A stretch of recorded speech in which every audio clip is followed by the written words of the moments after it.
On the shoulders and legs of Donovan McNabb. Opening day in Philadelphia, kickoff weekend, week number 1. And no matter how many times you do it, there is nothing like this opening weekend. Today the Eagles entertain the St. Louis Rams, two of the best teams in the NFL.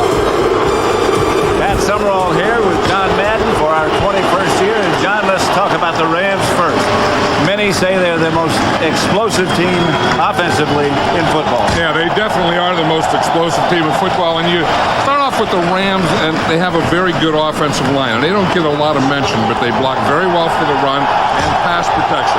Then you go, they have a good tight end in Conwell, and then they have great wide receivers. And not just one or two of them, but 3 and 4 of them. They can spread you out, and they all have speed. And then the thing you have to go to is Kurt Warner. I mean, I think Kurt Warner is the most accurate passer in all of football. And he just doesn't throw the ball. He puts the ball on it. And then Marshall Faulk, the MVP of the league, he does everything. He's a running back. We'll see him in the backfield. We'll see him running, inside. We'll see him running outside. Then we'll see him split out and used as a wide receiver. So that is a package you really have to worry about. Now you go to defense. And that's where they got hurt last year. Their defense wasn't very good. In the offseason, they brought in Lovie Smith from Tampa Bay. He's the new defensive coordinator. They have 7 new starters. I don't know if these players are a lot better than last year's players. But I will say this about their defense, they play a lot harder. Well, the Eagles think they're pretty good too, and I think they are as well, on both sides of the ball. Well, you start off with Donovan McNabb. I mean, last year he accounted for 75% of their offense. Of course, they didn't have Deuce Staley for a big part of that. So they get Deuce Staley back this year. They have speed. They have new wide receivers. They have speed out there. And I think that this offense is going to be very exciting. And I love their defense because they're very aggressive. There was talk that Troy Vincent might not play. He got injured in practice Thursday. He didn't work out Friday, worked out yesterday, worked out last night, and he's okay. Jim Johnson says the 2 things we have to do, contain Marshall Faulk, and we have to put Kurt Warner on his back. And that's the goodly task. Kickoff weekend continues on Fox with a showdown between 2 NFC contenders. Rams and Eagles next. That's how you play Eagle football. You mash, mash, mash, score.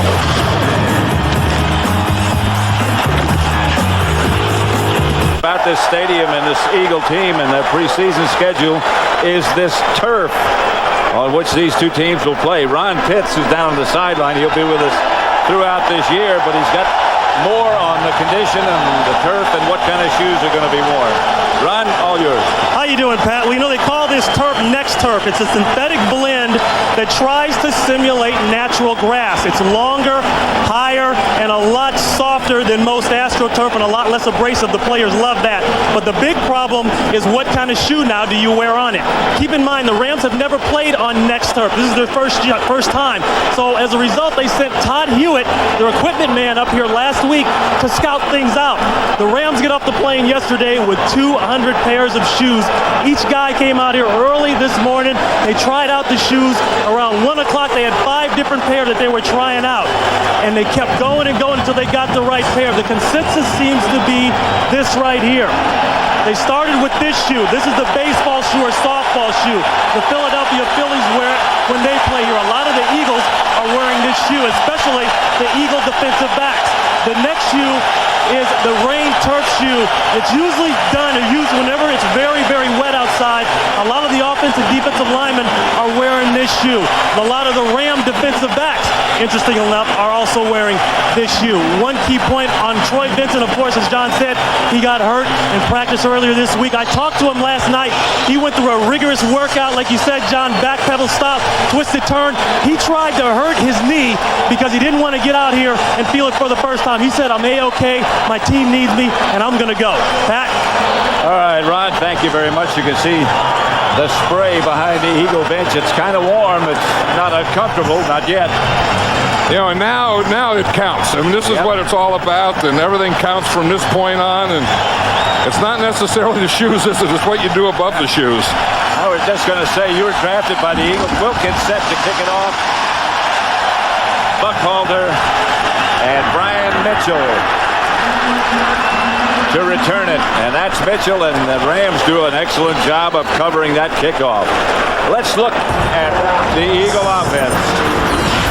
Up front, Thomas Welborn, Hank Fraley in place of Bubba Miller at center, Mayberry and Runyon. Kingston, Dusaley, Cecil Martin, Chad Lewis, and James Thrash. The two wide receivers, Pinkston and Thrash, are new. And that unit's led by number 5, Donovan McNabb. We talked about Lovie Smith, the new defensive coordinator of the Rams. The two things that he said that they had to do is keep Donovan McNabb in the pocket and create turnovers. Well, keeping him in the pocket is a real task. Fumble, and the Rams have it. A new center. You just said that keeping him in the pocket was going to be tough. The other thing, creating turnovers, it wasn't. Is that Hank Fraley, the new center here? Yep. You see, he gets the ball up there. I mean, it looked like it just hit Donovan McNabb or right in the hands and bounced out. Jeff Scanina made the recovery. That's putting a load on the ball when old Scanina falls on it. And that's that turnover they were talking about.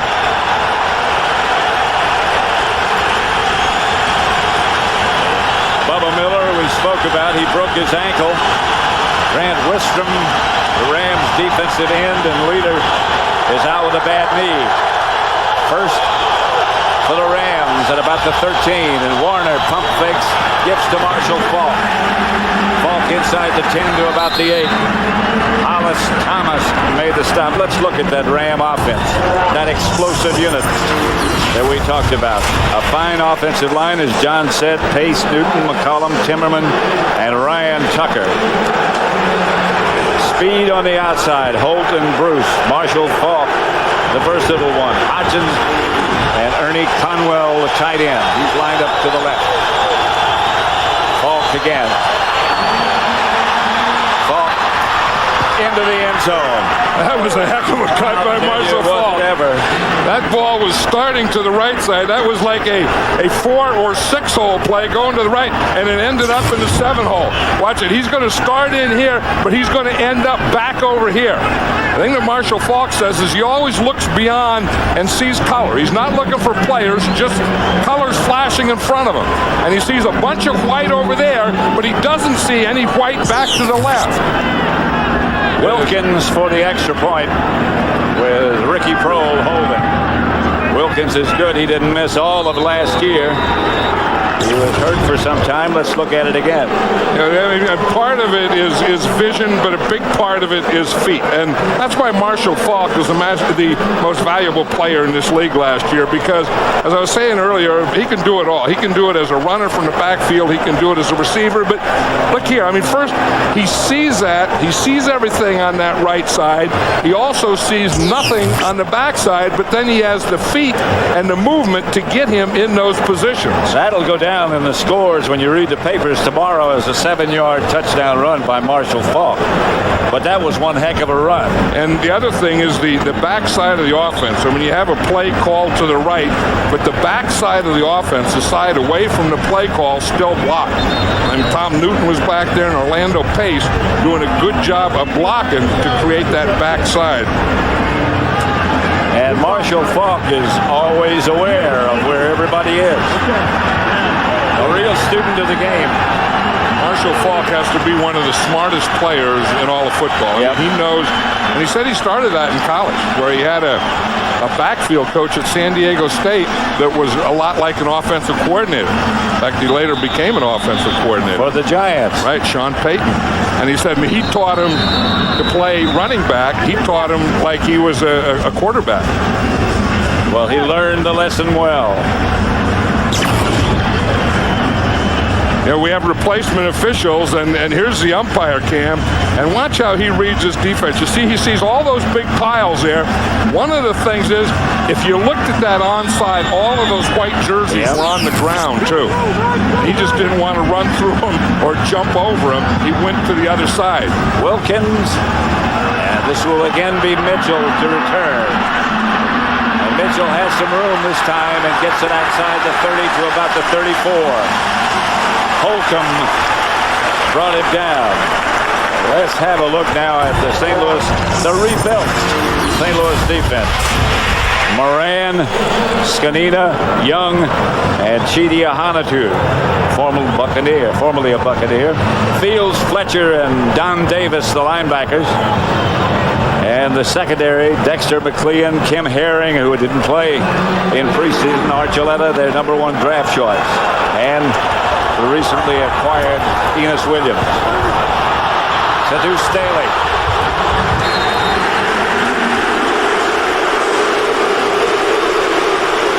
Yeah, we talked about how the Rams are going to put Marshall Faulk out there. The Eagles gave them some of the same thing. They start with Deuce Staley. We saw this in practice the other day, and they're going to do a lot of that today. Deuce Staley, the running back, lined up as a wide receiver. Look, and you see here, there was no one covering. They bring him out of the backfield. They just get out there quickly, and they just come up. McNabb just comes up and looks because there was no one covering him. Here's Staley again. Across the 45, a couple of yards.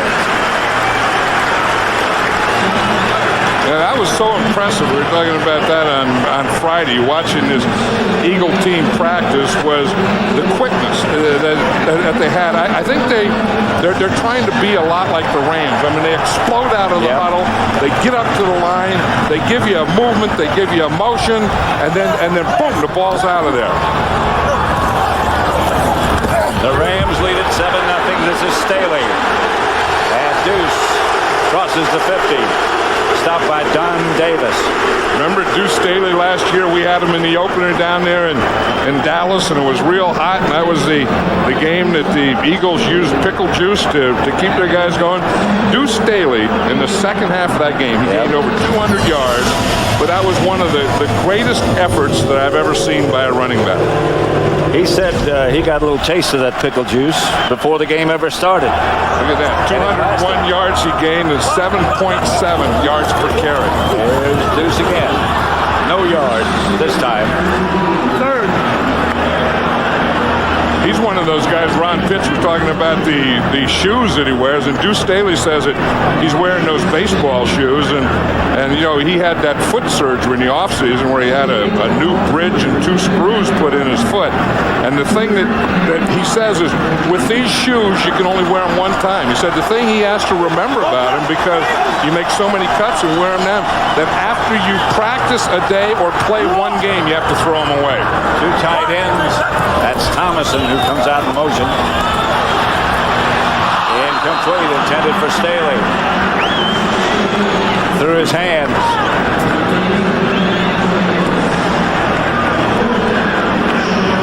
Those of you who watched surprising Carolina beat Minnesota, welcome to Veterans Stadium in Philadelphia, where the Rams lead the Eagles 7-0. They took advantage of an Eagle fumble on their first possession, and Marshall Faulk scored. Sean Landeta is back to punt. Oz Hakeem back to fielding at about the 16.5-yard line. Sean Landeta's been punting like that for 17 years. News and notes from around the league. President Bush flipped the coin for all the early games to open 2001 NFL season, the 82nd season. Carolina Panthers scored the first touchdown of the season on opening kickoff. Ahman Green of Green Bay, 157 yards rushing. Minnesota was the only undefeated team in the league in preseason. They were beaten by Carolina today. And then Oakland finally came back and beat the Kansas City Chiefs. That was a struggle for them. Tampa Bay had a struggle with the Dallas Cowboys. That surprised a lot of people. Warner gets it to his tight end, Ernie Conwell. Let's have a look at the Philadelphia defense. Aggressive and mobile. Hugh Douglas, Hollis Thomas, Simon, and Brandon Whiting up front. Caldwell, Jeremiah Trotter in the middle, and Carlos Emmons. And the secondary, they think one of the best in the league. Taylor and Vincent, the corners. Damon Moore and Brian Dawkins, the safeties. First down, Rams.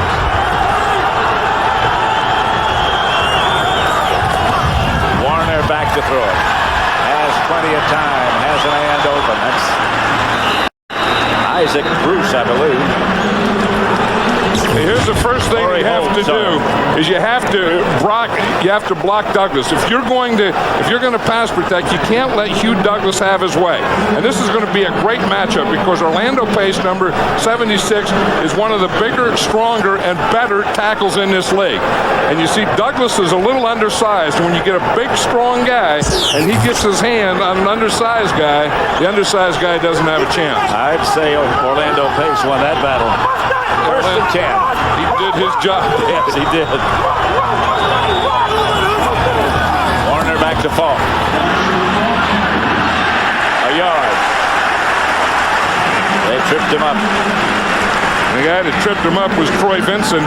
We talked about him. There was a lot of question whether he would be able to play. And as Ron Pitt said, he went last night and he worked out on his own just to make sure that he could play because he didn't want to wait to find out today if he could play. He wanted to know last night. And he passed all his own tests and said, I'm going to play. And he was the guy that got the penetration, came up and made that play. Very tough guy. Yep. Second and about 9. 4 wide receiver setup. No running backs. Empty backfield. And here comes the blitz. When you don't keep anybody in the backfield, there's nobody to pick him up. That's Caldwell. And you know that Jim Johnson, the defensive coordinator of the Eagles, is going to do that because, as you say, Pat, when you only have no one in the backfield, you only have 5 guys to block. Now, if you bring a 6th guy, you see the offensive line slid to the right. So there was no one to get that backside guy, Mike Caldwell. You see them all go to the right, then there's going to be a free guy. And you know, the empty backfield, 5 blockers, if you bring the 6th guy, and there's Jim Johnson right there, someone has to be free. And then the guy that's going to be free is when they slide, the guy that they slide away from. Rams take a timeout. 7-0. Rams take advantage of a fumble on the exchange with the center by McNabb and score to take the lead. The historical city of Philadelphia. There's John Welborn, the starting left guard of the Eagles, going off. Isn't that something? Their offensive line didn't miss a game. Not one offensive lineman for the Eagles that missed one game or one play last year. They all played the whole season. Now they've lost Bubba Miller, their center, and we see John Welborn, their guard. The blitz again, and Warner is taken down again. Vincent was there, and Bobby Taylor, the other cornerback.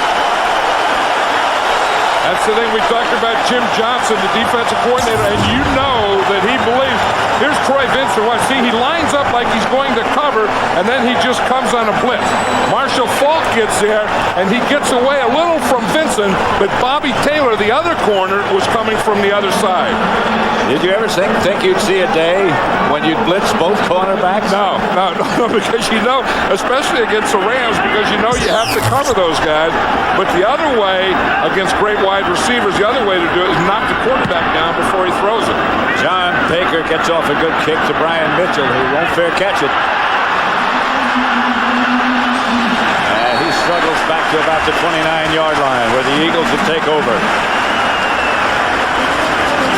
7-0 with 8:45 left to play in the first quarter at Veterans Stadium in Philadelphia. That's the Ram bench, and they've got the same method of cooling that the Eagles do. Deuce Staley behind McNabb.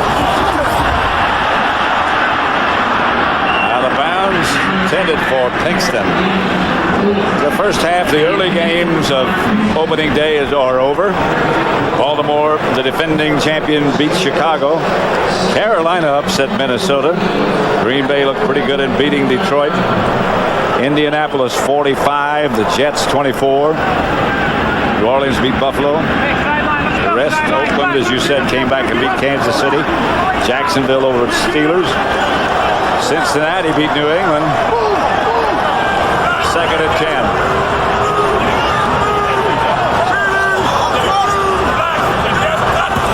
McNabb drops. As time stands in there, hits Staley. Don Davis made the stop. Deuce Staley was saying the other day that he said, one thing about McNabb, he says, you'll be 3 yards away from him. And that's usually, a back is usually the closest receiver to a quarterback. And he said, he just throws missiles at you. He said, I got to talk to that guy. That time he took a little off. I mean, he threw that little, what they call check down or check through to Deuce Staley, and he took a little, as they say, mustard off it. In this Ram defense, that's where the holes are going to be, because they're trying to emulate what Tampa Bay does. Yeah, they play their middle linebacker deeper, and then on passing downs, he'll get real deep. McNabb.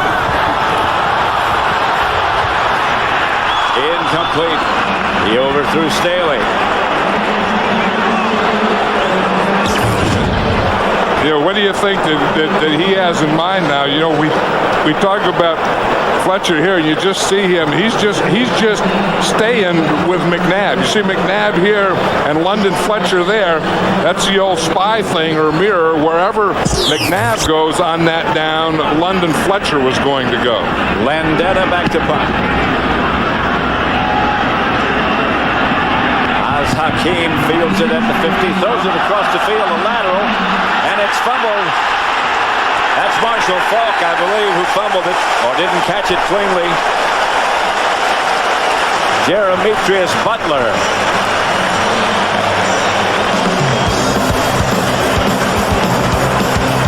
The shoes are of such concern. The Rams' #1 choice. John Madden back at the Veterans Stadium in Philadelphia. Troy Vincent. There was a question he was going to play today, and so far he's made a big play in the run, and he was one of the blitzers that sacked Kurt Warner. Marshall Faulk to the 20. Stopped by Emmons.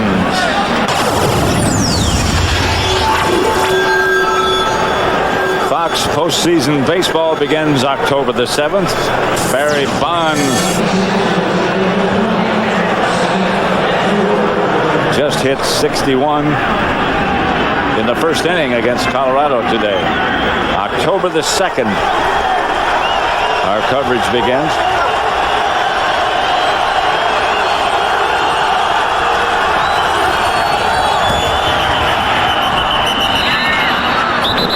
Hakeem, but there's a flag on the play. I think they blew the whistle. They stopped the play, so that would have to be a penalty before the ball was snapped, because they wouldn't stop the play during the play. Yeah. Offense number 76 prior to the play. These again, second down, are replacement officials. And then that's against Orlando Pace, and again, that was before the ball was snapped, and that's why they blew the whistle, because the play doesn't count. Anytime you're playing and you have to pass protect against a quick defensive end, and that's what Hugh Douglas is, you will tend to start to back out there a little before you should. Here he is right here, Orlando Pace again against Hugh Douglas out there, knowing that he needs his quickness. Here's the blitz again. They hit Warner. He does get rid of it. Mike Caldwell on the blitz. And he almost got there. And one thing that they have to do is the Rams have to get this straightened out. They have to get their pass protection straightened out, because what you do defensively is you attack protection. And you can see there that they're going to have a free guy to that side. That's the second time Mike Caldwell has come free. It's 3rd and 9. They're showing blitz again. They don't blitz. As Marshall Faulk stopped by Trotter, the middle linebacker. Yeah, and that's a funny call on 3rd down. I think that Mike Martz figures we don't have this protection figured out here. We better get it figured out, because I don't want them getting any more hits on Kurt Warner right now. Kurt Warner told us last night, he said the big thing we have to do is when they bring their blitzes, because we know that they're going to do it, we have to block them early to discourage them. They haven't blocked them early, and obviously they haven't discouraged them. Right. This is going to be a punt block right here. Baker. Back for the Rams. Ooh, and somebody came free. If he had kicked it. Yeah, they had the block on. They had the punt block on, and you see more big plays in special teams on opening day than you do any other week of the season. Because that's the only thing you don't practice in training camp. Full start. Number 52 offense.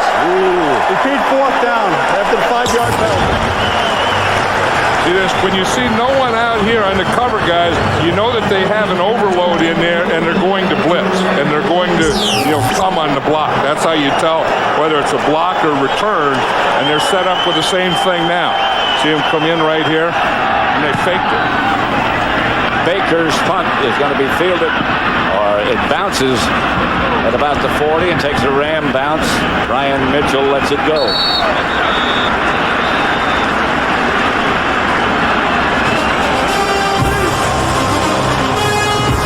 It's the Rams 7, the Eagles nothing. 5:16 left in the first. Up at the top of your picture and down below is the new construction, the new stadium, which will be ready for play in 2003. Anytime you see that many big cranes, you know it's going to be a big edifice. Edifice, that's good. I don't know how that came out of where that one came from. McNabb drops it over the middle to Chad Lewis.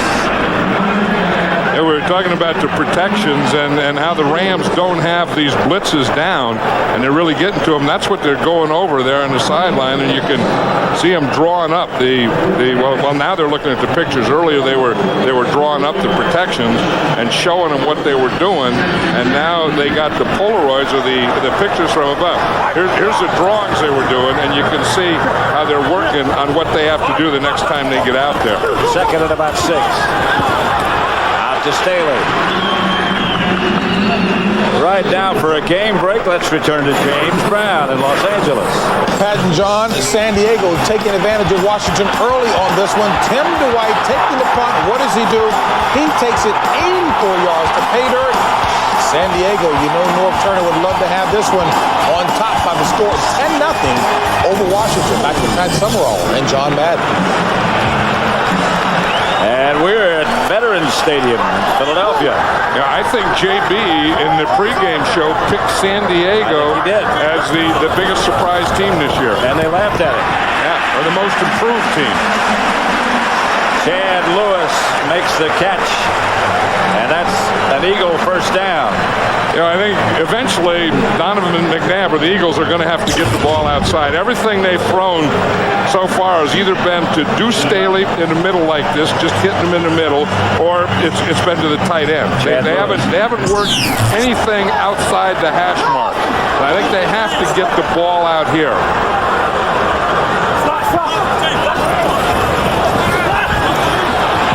McNabb gets away from one, gets it to Pinkston. One of the new outside receivers who was here last year but didn't play much. He's the fastest of all the Eagle receivers. Yeah, and that's the thing about Donovan McNabb. I mean, you know how fast he is and how well he can run, but he's very strong. And I think that's the thing that, in fact, when we were talking to Aeneas Williams last night, he says that he works out with him. He said that his lower body, and he brought up the name of the pass, he said it's like Robert Newhouse. Robert Newhouse, the Dallas Cowboys, had those great big old legs. And he said so is Marshall Faulk. That's Pinkston again. And Pinkston gets another first down for Philadelphia. And Andy Reid had to be thinking the same thing that we were, that all his passes are gone to the inside. So now start working the outside. Get out here in these perimeters and you can get something going. Dexter McCleon played that terrible.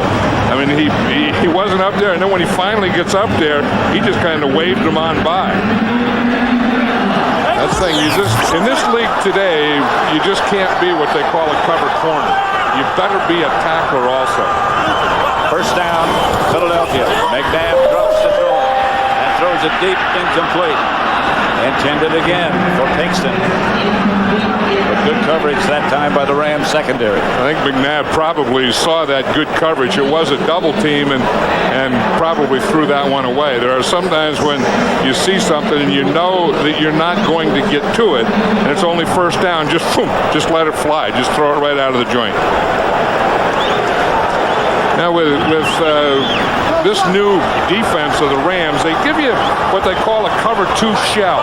They're going to give you this look with the safeties deep all the time, and then they'll come up. You see what they're doing there? And they'll get into a cover 1 or a cover 3. Staley back to the line of scrimmage, no more. We saw that Adam Archuleta, who's the strong safety and the rookie. He was a linebacker in college, #1 draft choice, and they're making a safety out of him.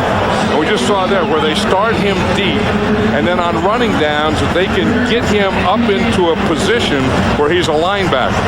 Now this will be 3rd down. He can't do it on 3rd down. He better, if you're a safety, on a running down, you can play like a linebacker. But on a passing down, you better not play safety like a linebacker. And this is the area, pass coverage, that he's got to work on. And he better stay back there, and he is. McNabb has it batted down by Sean Moran, I believe. Sean Moran starting at right end for Grant Wistrom. Wistrom has a torn knee capsule. In fact, his capsule tore away from the bone.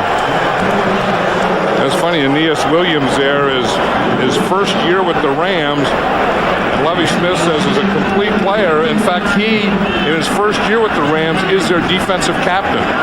This is from 50 yards away by Akers. Plenty of leg. And it's good from 50. Akers just signed a new contract. And right now the Eagles are very happy about that. So is he. 7-3.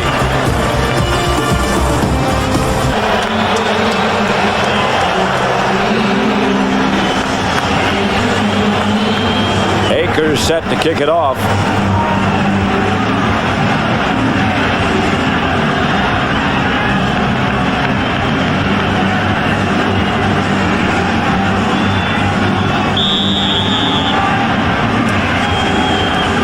Murphy back deep for the Rams.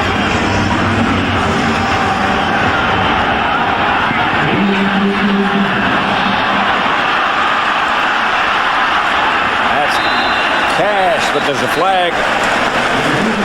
There's a flag on the play. And we talked about the replacement officials and not throwing a lot of penalties, but the area of football that is most penalized is always special teams, and it's always the punt and kickoff return, because you can't block below the waist and you have to block in front. Scoring the return. Holding Avian. offense. The receiving team, number 54, a 10-yard penalty. First down. Avian Cash on the return. A penalty against the Rams. Next week, Fox NFL Sunday begins with America's #1 pregame show.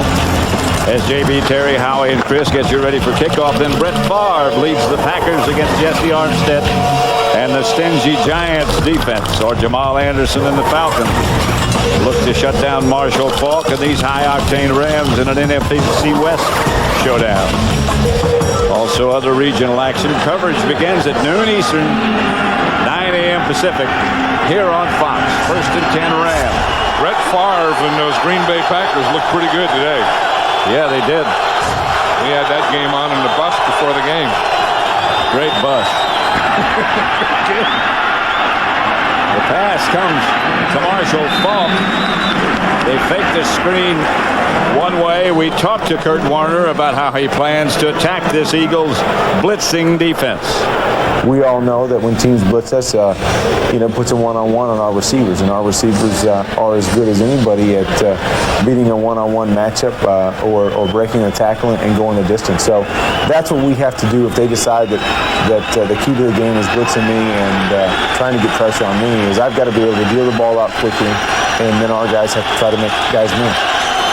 2nd and 6. Warner back to throw it. Torrey Holt. And so far until now, he hasn't been able to do that. He hasn't been able to get rid of the ball in a blitz because they have the free guy coming, and he got knocked down once on the blitzes so far, and he got sacked twice. And I think those are the protection things they're working on now. That's the end of the first quarter with the score of the Rams 7, the Eagles 3. Fox NFL Sunday from Philadelphia will continue after these messages. We're at Veterans Stadium in Philadelphia, where the Rams lead the Eagles 7-3. There's John Welborn, Pat. He's back on the field. Remember, he injured his ankle earlier, and they took him in, and they just brought him out again. I've just been watching him down there. He's kind of trying things out. First quarter, we look at the big thing was that Eagle turnover when they fouled up that snap, and then the Rams took it in and scored on a Marshall Faulk touchdown. Torrey Holt comes back to make the catch from Warner. This is the thing that they were doing to Kurt Warner. We were talking about how they brought guys. They brought the linebacker Mike Caldwell a couple times. They brought their two corners, and they've been free. And they've had 2 sacks on Kurt Warner so far, and they've knocked him down. And those are the blitzes that they're thinking about, that they're worrying about, that they're trying to get the protection for now. Second down. Here's Warner. Up the middle, deflected as it passed Brian Dawkins, I believe. This is interesting. Watch Kurt Warner. He's going to go back and fake a 3-step drop. Then he's going to fake a draw. Then he's going to go to a 5-step drop and then try and throw the ball to his tight end. Trotter hit it. That is different quarterbacking, where you fake the 3-step drop, which means a quick pass or a slant. Then you fake the draw, which is a glade to the running back. Then you go back deeper and you finally throw it to your tight end, incomplete. 0 for 2 on third down. The one thing about those Eagles, they always keep their safeties up tighter to the line of scrimmage. Warner has time. Misses Faulk. He's saying he was held. No flag. That was the guy that I was saying. That's Brian Dawkins, who the Philadelphia Eagles say is the best free safety in football, and the Rams agree say with the him. same thing. And he was a guy that started at free safety, came up like he was playing linebacker, and then came off on that play. Brian Mitchell and Nate Brown will field John Baker's punt.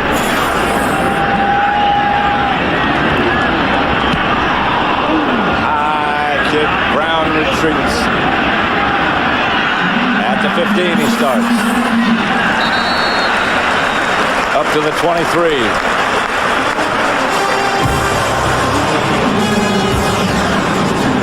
Seven to 3. St. Louis. But now, look at Marshall Faulk here, Pat. Here's Brian Dawkins. This is what Marshall Faulk was complaining about. You see Dawkins grab him right there with his right arm. But no flag, and here's McNabb. And McNabb struggles to stay on his feet. Can't make it. Sean Moran stayed with him, because that was the thing we were talking about, McNabb and how strong he is. And anytime you get something like that, your defensive lineman, you're not going to come in and just get that shot, boom, and knock him down. You have to stay with him. You have to stay with your tackles. And Sean Moran did a heck of a job that time of staying with his tackles, staying with getting Donovan McNabb down. So it's 2nd and 16. Here's where these safeties are going to stay deep now. McNabb drops the throw, throws it underneath to Cecil Martin.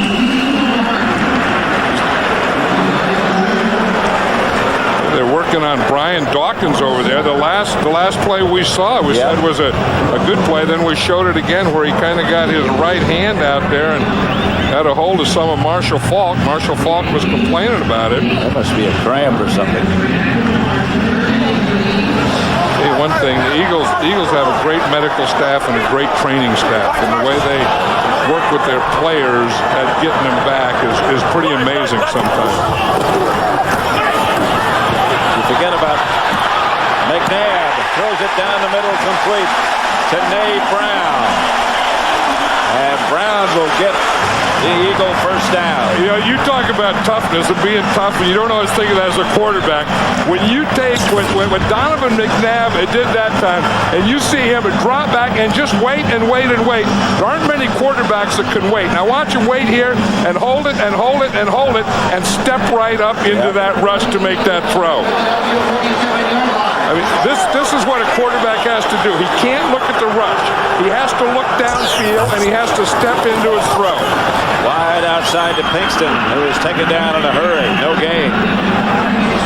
And if anyone ever questioned, I don't know if anyone does ever question if Donovan McNabb is tough or not, but on that pass just 2 plays ago, he proved that he was. When you can stand in there and throw like that. You think about when I was playing, and after that, you ask people who's the best runner, whatever. They always say Jim Brown. This guy is bigger than the great Jim Brown. Yeah, and look at how strong he is and how he just stood in there and threw that ball and took that shot.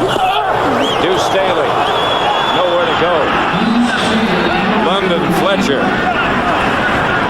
You know, there was some question whether London Fletcher was going to be able to play this week. He had a pulled hamstring. Didn't play in the last preseason game. With a pulled hamstring, sometimes it feels pretty good, and you don't know if it's well until you try and go out all out. There's Lovie Smith, who's a defensive coordinator, right there. He really does have this defense. You know, and I said earlier, I don't know if these players are a lot better, but I do know that they play a lot faster and a lot harder. And they pursue a lot better. Here's McNabb. Over the head of Pinkston. And the Eagles one more time will have to punt. Here comes Landeta. Isn't it something, Sean Landeta? I still think he has that same face mask he's always had, doesn't he? 17 years in this league. I don't know. I guess he's not going to hit anyone, although in I don't think so. practice the other day, they had him lining up as a linebacker just to give the offense a He didn't do much. No, it was dummy scrimmage. Hakeem. Flag on the play as Hakeem is gone. Say, with that speed, you're right, Pat. He is gone. Don't taunt, though. Don't taunt. But they're going to bring it back. That flag is way back where this all began. I mean, we talk about, you know, special teams and getting big plays early in the season. We also talk about this Ram speed, that it's everywhere, and Oz Hakeem is part of that. Yes, he is. As a third wide receiver and as a punt returner. He's probably the fastest guy they During have. the return. That would have been 84 yards. Holdings on the return team. A 10-yard penalty. First down. The one thing with these replacement officials, they don't give you the number of the player, but it looked like it out here that they could have called holding at any point on that one, Pat. Yes, they could have.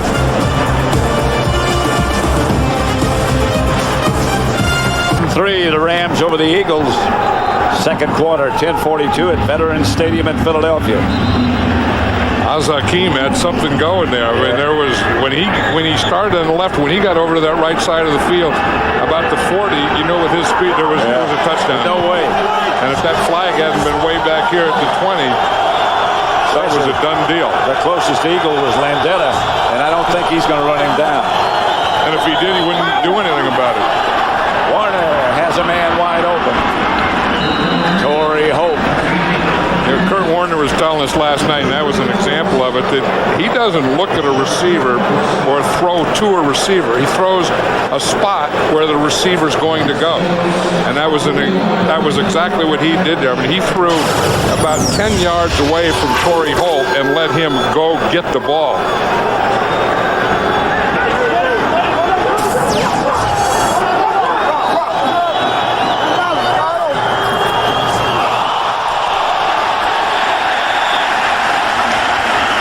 Kind of confusion.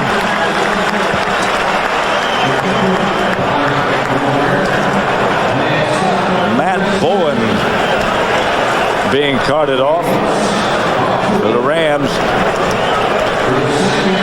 Well, as a backup safety for the Rams. Special teams Probably got it on that special teams play where Oz Hakeem made the touchdown.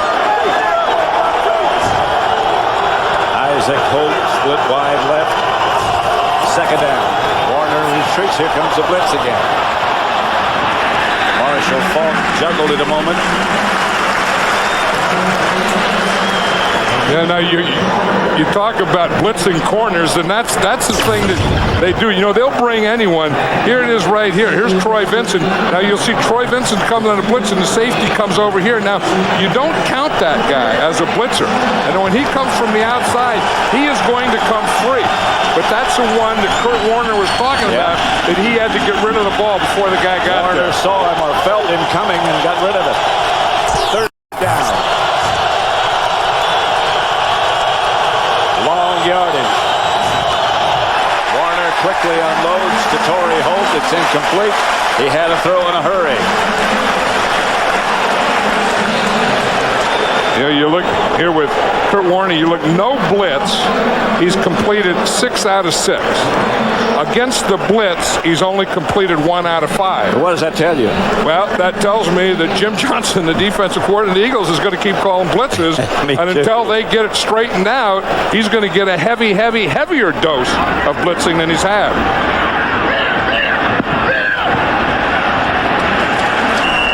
Bounces out of bounds at about the 32-yard line, where the Eagles will take over. It started with a lot of fireworks, and it's sort of settled down. Which shoes should be worn has never been solved. They've changed and changed. And now, you know what they look like they're doing? Yeah, they look like they're buffing them up or something. They're, you know, kind of trying to get something off them that is probably a slippery substance. here's McNabb. Dumps it over to Staley. Got about 8 yards, and right now for a game break. Again, let's return to James Brown in Los Angeles. Pat and John, you two know all too well that San Diego was last in the NFL in rushing last year. LaDainian Tomlinson looking to change that. 14 carries, 51 yards, 17-0 San Diego. Pat and John. JB's going to beat the San Diego thing to death, isn't he? Well, he should. It's a sleeper team, yeah. He doesn't get many chances to gloat. McNabb, complete. Pinkston again. Yeah, that time they caught him in a cover 1, a man coverage, or a cover 3, not the cover 2. And you see him bailing out here on this side, and then so he has a man-to-man. So now what Donovan McNabb is doing, if he gets even with him, he's going to throw to his back shoulder. So you got a safety here, and the safety is going to come up. So he's going to be man-to-man. So if he's even with him, he wants to throw it to his back shoulder. If he's behind him, he's going to throw it over him and make him run for it. That time he threw it to his back shoulder. 27-yard completion. Here's Staley. And there is nothing there. That's Deuce Staley's 6th carry, and I think he's gained about 4 yards in those 6 carries. Mark Fields. Sean Moran almost had him. It looked like someone held him. He was there, and he kind of looked like he took a bite inside to something. Andy Reid has that shirt with the stripes going across. He really doesn't like that. You know, they send him that one, and they make him wear that shirt, and he gave you one. Yeah, the same thing. He feels if I'm going to be in it, you're going to be in it too, man. McNabb, plenty of time. Dumps it to Deuce Staley. Staley is wrestled down inside the 30 by London Fletcher. London Fletcher read that perfectly. The thing that you have is you're going to start off in your protection on the screen as you block, then you let them go. And then you get your linemen down. You see them coming down to the right side, and then they come down there. And London Fletcher was a linebacker, and he read that screen all the way. 3rd down. About 5.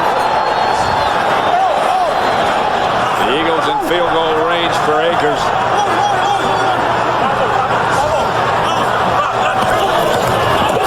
McNabb. Pass is intercepted. Should be Dexter McLean. I tell you, he played that perfectly. Did he ever? it's Dre Bly It's Dre out there. Bly, But you know what yeah. these corners do now? They read the quarterback, and they read the three-step drop. And when they see that guy go in there on a slant, they run to the point where the ball is going to be thrown That's a heck of a rather play. than cover the receiver. That was a heck of a play. See, when Dre Bly saw Pinkston go in on the slant, he knew where he was going, and he just undercut him. Yep. I mean, he started in there, and by going underneath him, he beat him to the ball. That's some catch he made. They throw that slant pass so much that these corners are getting used to playing it. Rams ball at their own 20. Marshall Faulk. Troy Vincent pushed him out of bounds. There's Dre Bly there. He's the third corner. Anytime you go three wide receivers or any passing down or the Rams use any form of nickel, Dre Bly will be the guy that comes in. And he saw or felt or knew that slant was coming because he really played that slant better than Pinkston ran that slant.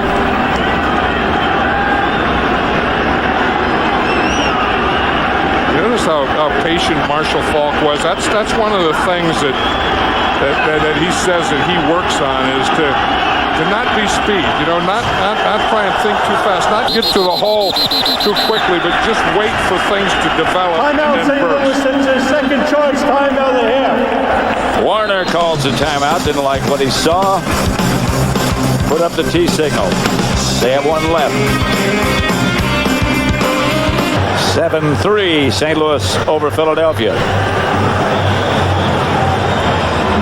Barry Bonds has hit 2 today. 2 home runs. That gives him 62 on the year. He's amazing.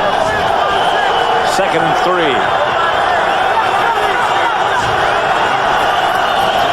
Warner back to throw it. No blitz. There it comes. From the outside is Hugh Douglas. Around Orlando Pace. Right, we were talking about that matchup we showed earlier where Orlando Pace, the left tackle for the Rams, won the matchup. Now let's watch it right here. Here's Hugh Douglas right here. You see he gets right by. He gets Orlando Pace's outside shoulder. And then once he gets even with his outside shoulder, right there, then he's going to get beyond it by throwing that left arm over. And the next thing is there's Kurt Warner. This is where the Rams were having trouble right here, Pat, on this down. This is their 5th third down situation, and so far they're 0 for 4. Warner hit by Taylor just as he was letting it go. The blitz came from the corner. And they'll have to punt again. This Eagle defense is fired up, and these fans love their defense here in Philadelphia. And the thing that they do, here's Bobby Taylor right here, and you see he's going to come from the outside. Ricky Prohl, the wide receiver, they kept him. That's one of their protection things. They kept him in there to try and block him, and Bobby Taylor goes right past Ricky Prohl. I don't think that's his strong point. They just missed blocking this one. Brian Mitchell fields it at the 28, and Mitchell is taken down at about the 38. They have to go back to the drawing board on that pass protection. This week on Fox Saturday Baseball, the Yankees look to move one step closer to their 4th straight AL East title when they take on Greg Vaughn and the Devil Rays. Barry Bonds chases history, while the Giants and Dodgers try to take the lead in the NL West. It all begins with This Week in Baseball this Saturday at 12:30 p.m. Eastern and Pacific. A long first half for Kurt Warner here. He has. One of those things, sometimes you know something's going to happen to you, but you're still surprised by it or shocked by it, or maybe it's the speed or quickness of it or the different guys coming, because he knew he was going to be blitzed, but they haven't been able to handle it. Here's Deuce Staley. A couple, maybe 3 yards. Eagles have been able to get nothing going on the ground. Wasn't that something? Deuce Staley talking about how he rehabbed his foot. He had surgery. And then what they did is they taught him to play marbles with his feet. And then they taught him to pick up jacks with his feet. They're going no huddle here, but he was saying that he can beat anyone in marbles or jacks playing with your feet. If you can find somebody else to play. Fumble, and the Rams have it. Picked up by Archuleta. Another fumble. And the Rams are saying we got it again. Archuleta got the first one. And here's the stack at the Eagle 30.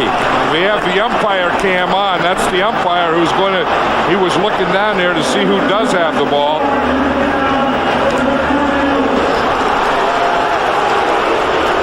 The Rams end up with it. Lewis made the reception and then fumbled. Hey, you see, he has the ball there, and it's just stripped. Adam Archuleta is going to pick it up here. He's a linebacker turned safety, and you got to put that thing away at the end. Then it's stripped from him, and watch Aeneas Williams, number 35, is going to come up and end up with it. Williams right down there. First down, Rams at just outside the Eagle 31 or 30.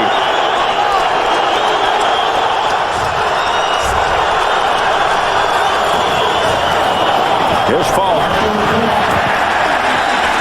No gain. Corey Simon made the stop. Yeah, this Eagle defense is something special because we know what the Ram offense is, and they are really playing tough here. They're not going to give them anything back to this side because early in the game, remember Marshall Faulk started on the right and then he ran back there to the left. They're not giving him anything. Now, once he starts back there, they're going to close that backside. Although Hugh Douglas did get up a little high on that. That's a heck of a play by Simon. Corey Simon is probably the best defensive lineman on this team. Oz Hakeem to the 25. Picked up 4. Yeah, this is always a factor in any game. If you look at any stat, to me that's always the biggest one is turnover or turnover ratio. You know, if you're going to have 3, then you better get 3. The Eagles have given up 3 and they haven't gotten any yet, and they're playing so well. I mean, their defense is just playing their guts out. I mean, their offense is playing well, but those 3 turnovers so far in this first half have killed them. Here's Warner. This time he has time. Torrey Holt makes the reception and digs for the first down. And that was their first third down conversion. I think they had been 0 for 6 before that one. Now the thing is, sometimes a turnover, that type of play will take something out of you, and you just watch. Now they're getting the protection under control. You see, when Kurt Warner, we're talking about Kurt Warner being the most accurate passer in football, but you have to be able to have clean feet. You have to be able to step up. You have to be able to do all those things before you can put your accuracy to work. This is the 2-minute warning. The Rams leading 7-3. 2 left in the first half. Back at Veterans Stadium in Philadelphia. 7-3. The Rams lead the Eagles, but the Rams in range now. Certainly for a Wilkins field goal, but they have a first down at the Eagle 18.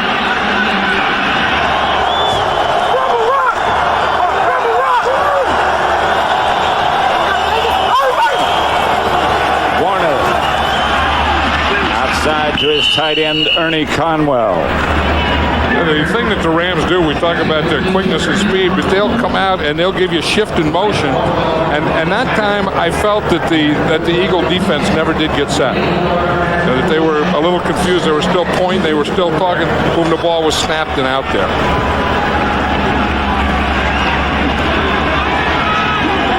Oz Hakeem just checked into the huddle.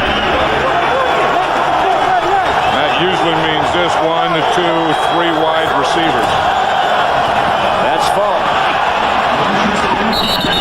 Falk gets the first down, steps out of bounds. Always aware of where he is.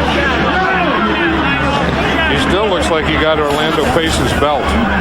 Like he went in there, forgot to bring his own belt and wanted to borrow one of Pace's. That anything would get around most offensive linemen in this league. But that's one of the things about Marshall Faulk, in addition to all the other things. That's a little quirk that he has is wearing a belt about 10 sizes too big. First and goal at the 7.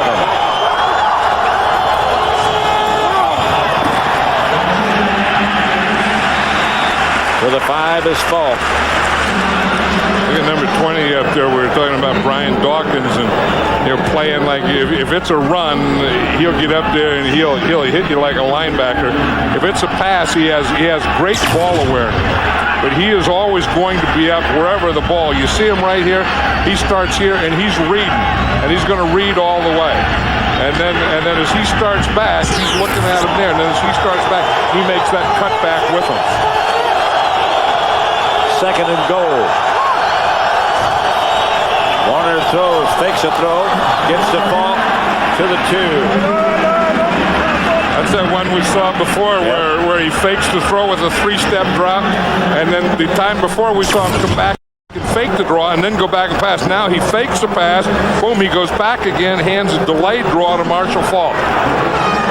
So they do a number of things off that. He will set on that 3-step drop and throw the slant. He will fake the slant and hand the draw, fake the slant, fake the draw, and throw. Third and goal at the 2. And this defense has been tough on third down. 3 tight ends. See, look at that shift in movement. Touchdown. Ernie Conwell. That's the thing that gets you is that shifting. They come out, they explode out. They had 3 receivers over on that side. They get what they call a bunch. You see the 3 receivers here? They get in a bunch and they just break off, and one is just wide open. Because that's tough, especially on the goal line, because if you man it, you're going to get picked. If you zone it, you only got 1 yard to zone it.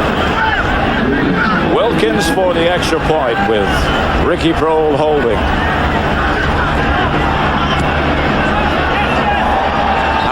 Good.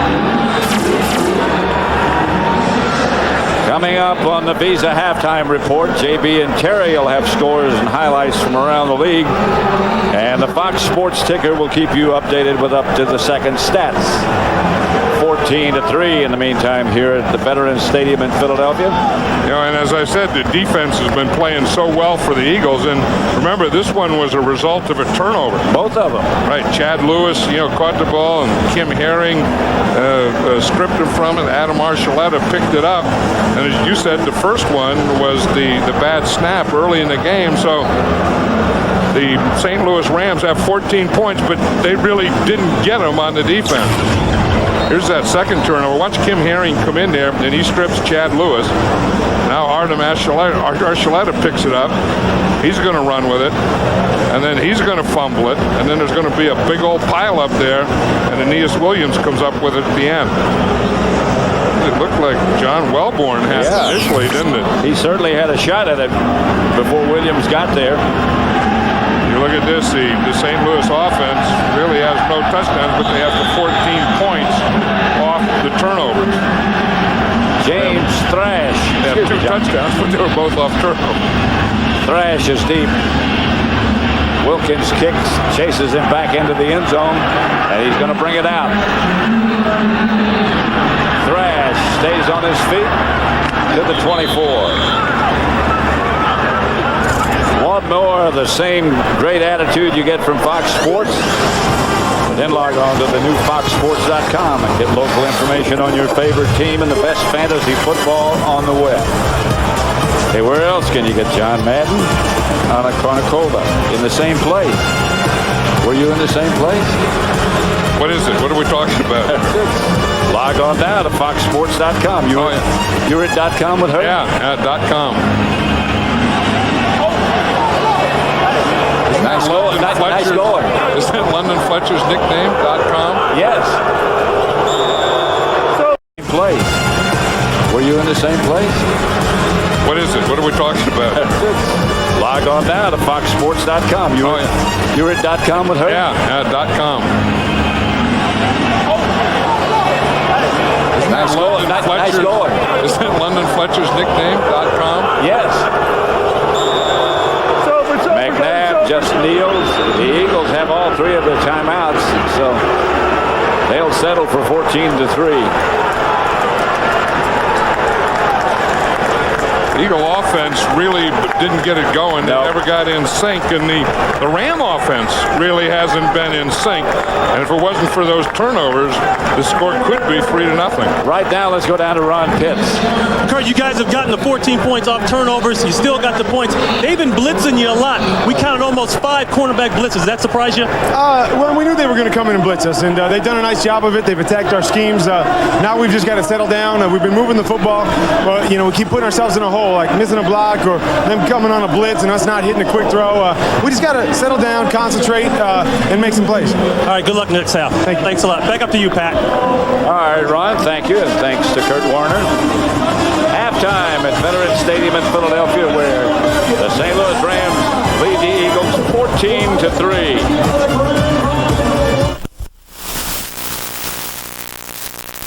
Opening day.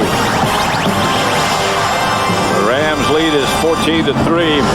They've taken advantage of 3 turnovers. And the result is the Rams leading by 11 points, 14-3. They recovered a fumble.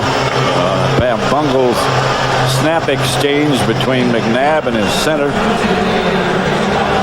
And then there was another fumble by Lewis after he caught a pass that would have been for an Eagle first down. Kaysen and Murphy back deep. As the Eagles kick off to begin half number 2. That's Kaysen. He's got some room, but a good open field tackle brings him down. Mike Caldwell made the hit. Let's look at the first half statistics, John. The impressive thing to me was this Ram defense. I mean, Lovie Smith came in here. Last year, they only had 6 recovered fumbles all year. They've had 2 so far, and this is a big thing. I mean, that's the thing he talked about is getting turnovers, creating turnovers, and then, of course, that has led to 14 points. But, as I said earlier, I'm not sure if this Ram defense is really a lot better with the players, but they're playing a lot faster, and they're playing a lot harder, and they are making things happen. Strong candidate in the backfield first, now lined up to his left, down right. And here is Marshall Faulk, the ball carrier.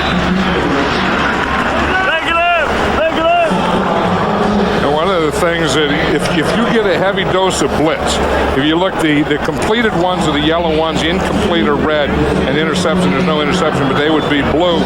You could see that they're kind of bunched right in here in under 10 yards. I mean, Kurt Warner only threw 3 passes that were only completed 3 passes around 20 yards. And of course, part of that is the Ram offense, and a big part of that is the Eagle defense.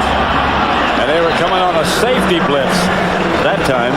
Because they aren't giving him time. I mean, he knows that if you're going to beat the blitz or you're going to beat the heavy pass rush, you have to get rid of the ball quickly. And if you get rid of the ball quickly, it would make sense that your receivers are not going to be deep. It's 3rd and long, 3rd and about 8 for Kurt Warner and his Ram offensive unit. And you can see here against the blitz, he's not as good as he is without the blitz. He's 8 for 9 when they don't blitz him. And the question is, where are they coming from? Off the corner, looks like. Warner gets it out near a first down. Torrey Holt came down with it. And he got rid of it before Bobby Taylor. Bobby Taylor came from that backside, so he had that slant to the outside, and he got rid of it before Bobby Taylor got there. Here's what it looks like in the backside. Here's Bobby Taylor here. You see, and that time they had Marshall Faulk come out to block him. So he knew that he had his backside protected. So then he threw the slant to his front side. They got a first down with that completion. Warner drops again. Gets it out to Faulk.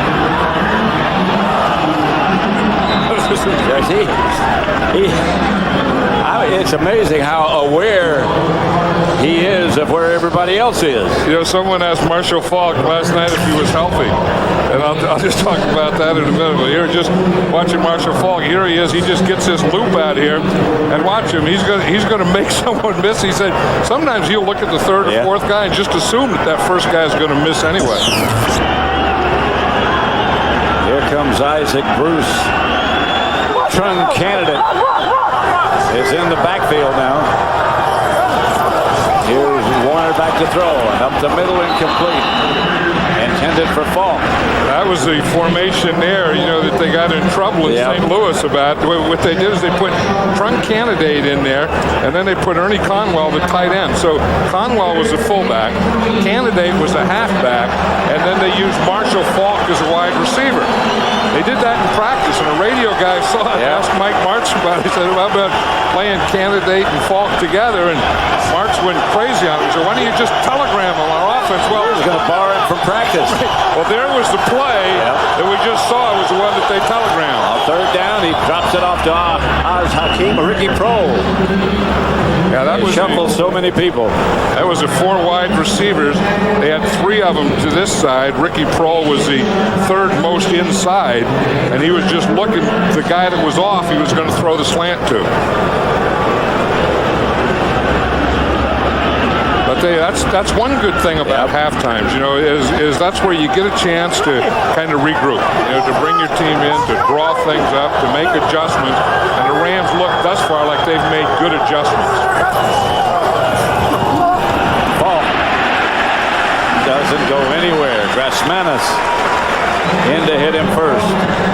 We were talking to Marshall Faulk last night, and we said, when was are you healthy? And he said, let me tell you something about being healthy.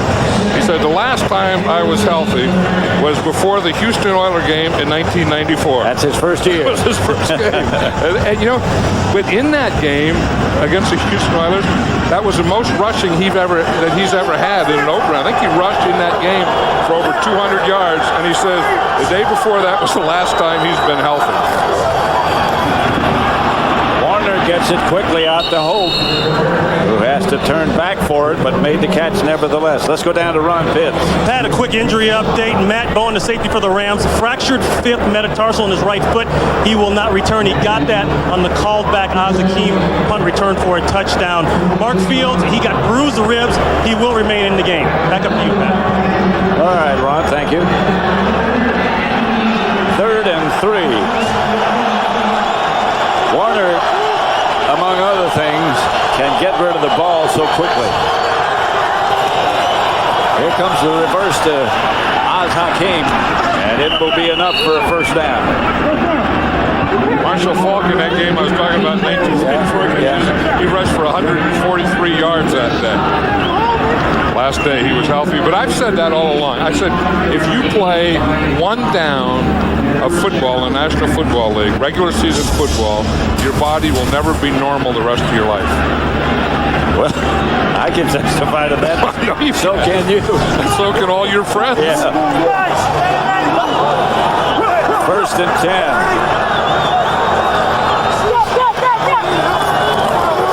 And the handoff is to Faulk.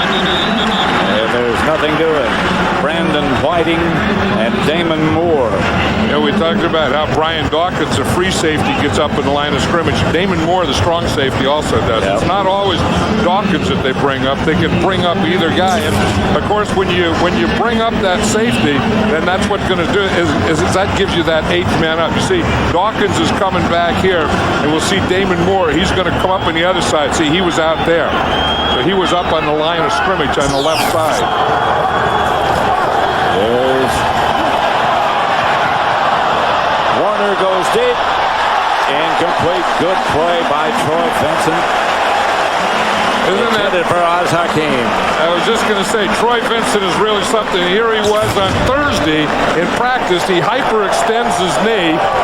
Works out last night just to test it, missed practice on Friday, and then comes in and plays like he has today. I mean, I don't know how they do it. I mean, I don't know how you hyperextend the knee. In fact, he still doesn't have full extension. No, he doesn't. Right knee. 10th season, I'll tell you, he is one tough guy. Rams are 3 for 3 on third down on this drive. They didn't have much success in the first half. I think that's part of the adjustments at halftime we talked about. It's 3rd and 13 this time. And again, Warner calls a timeout. Now that's the 3rd time that he's called timeout today in a non-timeout situation. Right. You know, sometimes Because of the Eagle defense and their I think alignment. the Eagle defense, I think it's the crowd noise. I think another thing, these teams don't play enough in preseason anymore. And even Mike Martz was saying that. He said, you know, as an assistant coach, he said you want your guys in there and you want to work them and try out things. He said then you get to be a head coach, you want to protect them, you don't want to get anyone hurt. And I think that sometimes that's part of it too. And Warner and Falk hardly played at all. Here's Warner, steps up in the pocket, fires complete. You know, when you can use those words, steps up in the pocket and fires, it's going to be complete. When you give him time like this, that's the big thing. And we talked about, you know, pressure and what pressure is. This is a 3-man rush. They went to a 3-man line, and look as he steps up here. Look at the time that he has. And he looked at about 4 different receivers on that play. Here's what it looks like from the umpire cam. And you see the 3-man line, they can triple the old nose tackle. They just knocked Grasmanis out of there, and that gives them not only the step up, but a big passing lane. Another Ram timeout.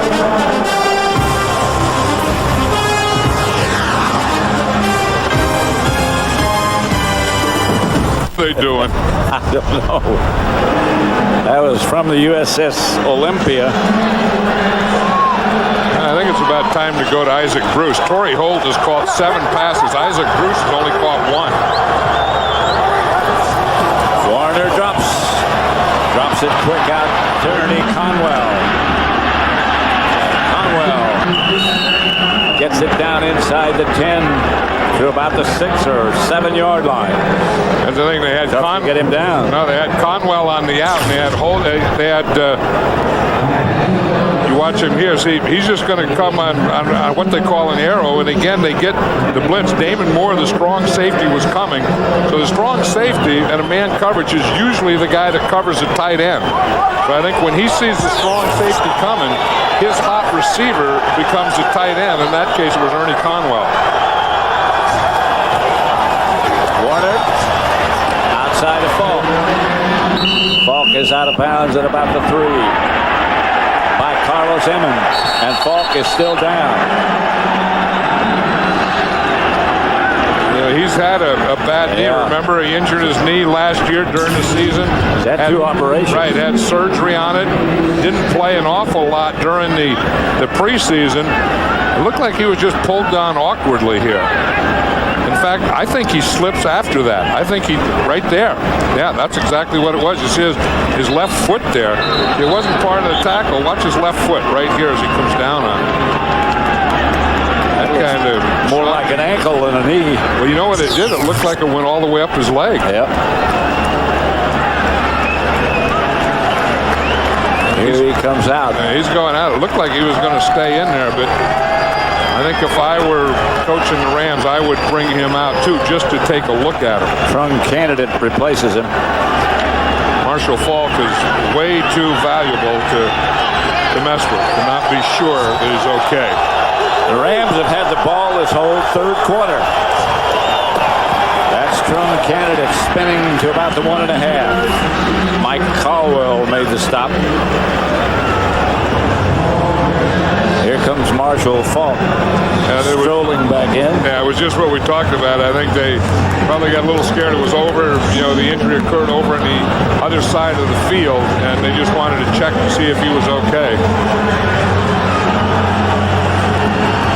Falk scored the first Ram touchdown. Now here's Kurt Warner back here. It looks like he's going to wait and call a timeout. He's standing back there with the referee. He's going to let the play clock run down and then call a timeout. Like usually you do those things at the end of the time, at the end of the half, the end of the game. The Rams only have 1 timeout remaining. 14-3, they lead it. With America's #1 pregame show, as JB, Terry, Howie, and Chris get you ready for kickoff, then Brett Favre leads the Packers against the Giants defense. Or Jamal Anderson and the Falcons look to shut down Marshall Faulk and these high-octane Rams in an NFC West showdown.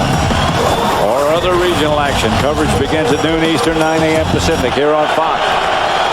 Third down. This is his 16th play out of this drive. Here's Warner. Incomplete, intended for Oz Hakeem.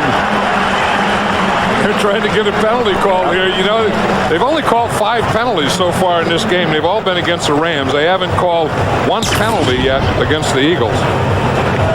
This is what it looks like here from that ump cam. You can see what those linemen go through. You know, you not only have to block your guy, but you better duck when that ball comes zooming by you. That's not only the lineman, that's more important for the umpire. That was a good third down defense there. Jeff Wilkins from 20 yards away to try to make it 17-3. He didn't miss all of last year. And that streak continues. 17-3 with 7 minutes left. In the third quarter, the Rams kept it 8 minutes. With John Madden at Veterans Stadium, where the Rams lead the Eagles 17-3. Jeff Wilkins set to kick it off. Back deep, Brian Mitchell, Damian Douglas.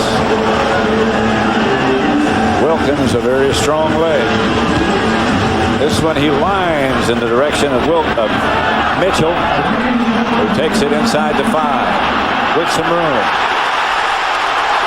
Brian Mitchell to the 45.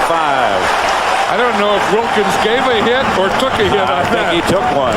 But it was Jeff Wilkins that made the play. 43-yard return by Brian Mitchell. Stadium, and that's the Eagles' new practice facility just across the street. And believe me, it is something to behold. I've never seen so much room. It is very nice. Yeah, Jeffrey Lurie, the owner of the Eagles, spared no expense on that deal, and the city of Philadelphia, wherever else, put in the money. But that is something special. McNabb to Cecil Martin, who dropped it. McNabb has been content, or has stayed in the pocket, and they're not going to beat a lot of teams if he stays in the pocket. No, he's going to have to start making some plays, and he has. I mean, you know, they had the fumble, and then he completed a pass and was fumbled, and they just haven't been consistent.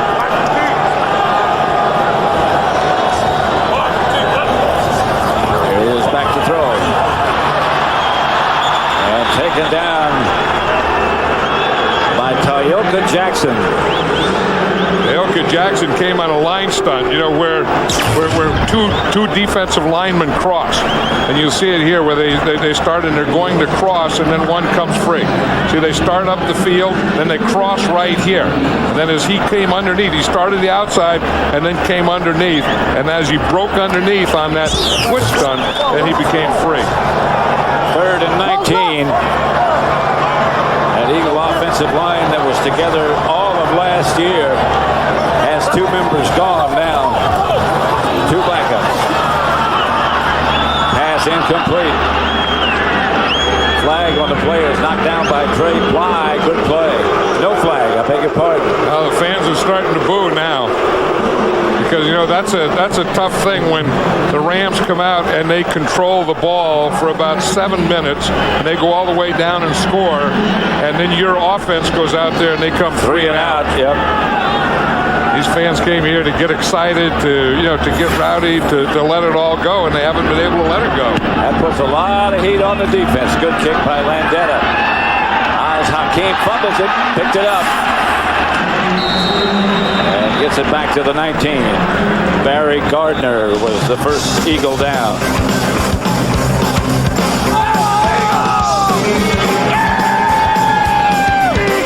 (17-3). Rams lead.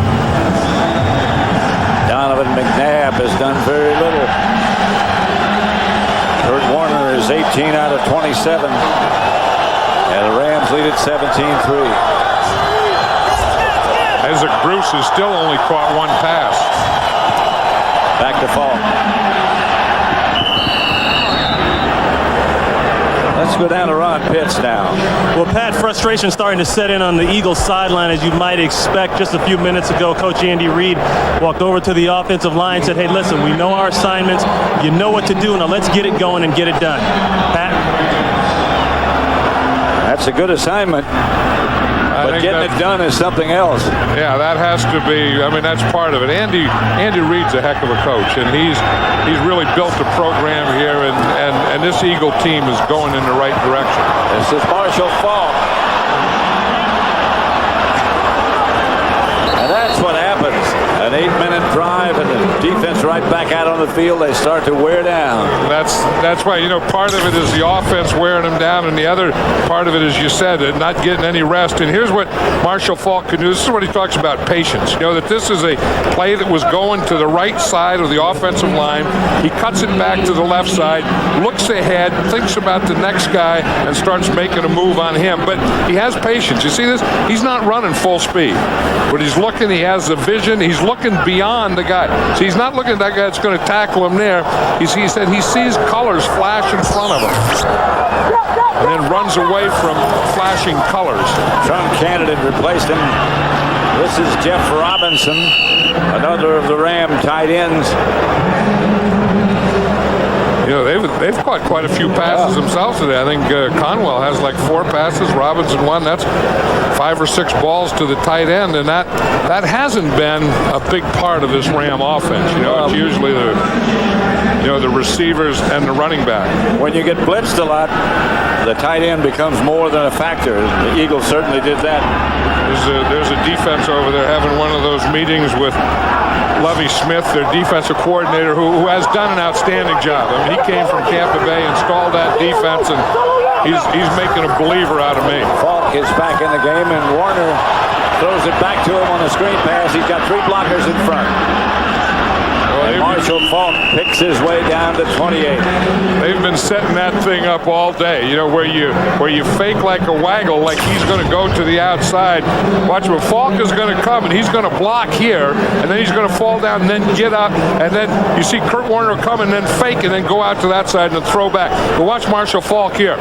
He makes the block, goes down, then gets up, and then comes back and runs that screen. That was set up perfectly. Falk blocked Hugh Douglas before he went out and caught the screen pass. Yeah, and that's the other, you talk about Marshall Falk running and Marshall Falk, catching passes, but he's also an excellent blocker. Warner pass is caught by Jeff Robinson again, another by the tight ends. That's 6. Jeff Robinson, you remember this guy? I remember Jeff Robinson when he was a defensive lineman. Yes. And then he kind of got a new career as a long snapper. Then they moved him to offense. I think it was Dick Vermeil moved him to offense. That's exactly and he's a tight end. And about once or twice a year, he'll always catch, now, because they play 2 tight ends down the goal line, he'll always catch a big touchdown in a game. It's 1st and goal at the 9. The Rams trying to put him away. Falk grabbed around the ankles by Hollis Thomas and leaned for a yard or so. Yeah, this Eagle defense, they played so well in the first half, and as you said, they're starting to get worn down. Although Hollis Thomas was a 1 guy on that play that did get penetration. They try to rotate the defensive linemen and keep them fresh. But when you stay out there that long, you just haven't got enough people. Well, and you keep doing it. And there's Jim Johnson, and Jim Johnson's going to keep pressuring. He's not going to let up. He's going to keep bringing heat to this Ram offense. 2nd goal at the 8. Warner get the rebound. And the Eagles did get the rebound. Troy Benson came up with it.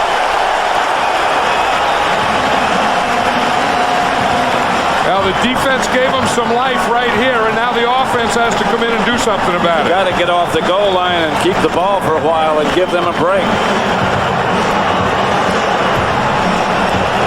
This is the thing. You're going to see there's a lot of ways to get pressure. There's pressure in sacking the quarterback. There's pressure in just getting in front of him and then making him make a bad throw. That was a pretty good throw. I mean, Yeah, it was. when you get your hands too close to your body, a lot of times it's going to go off your shoulder pads. That's exactly what happened, and Troy Vincent was there to get it. Eagle ball at their own 2. 1st and 10. McNabb pump fakes. Pinkston out of the shadow of the goal line, gets out to the 28. That's what you just said they had to do. They had to get the ball out off the goal line, then they have to get it out here, and now they have to run some time off the clock and score. See here, Pinkston gave him a double move. You see, he faked that slant because they knew earlier that the Rams were playing that slant. They intercepted it. He came back and he faked the slant and then went up. 1st down, Philadelphia. McNabb gives to Staley. Not much. Gets outside the 30. Jeff Skanina made the stop. Jeff Skanina is one of the biggest guys I've ever seen, and Troy Vincent is having a heck of a day. I mean, the plays that he's making, we saw him make run for us. We saw him run deep on that up and knock the ball down. And we see him get the interception here. And just less than 24 hours ago, they weren't even sure if he was going to be playing. Right.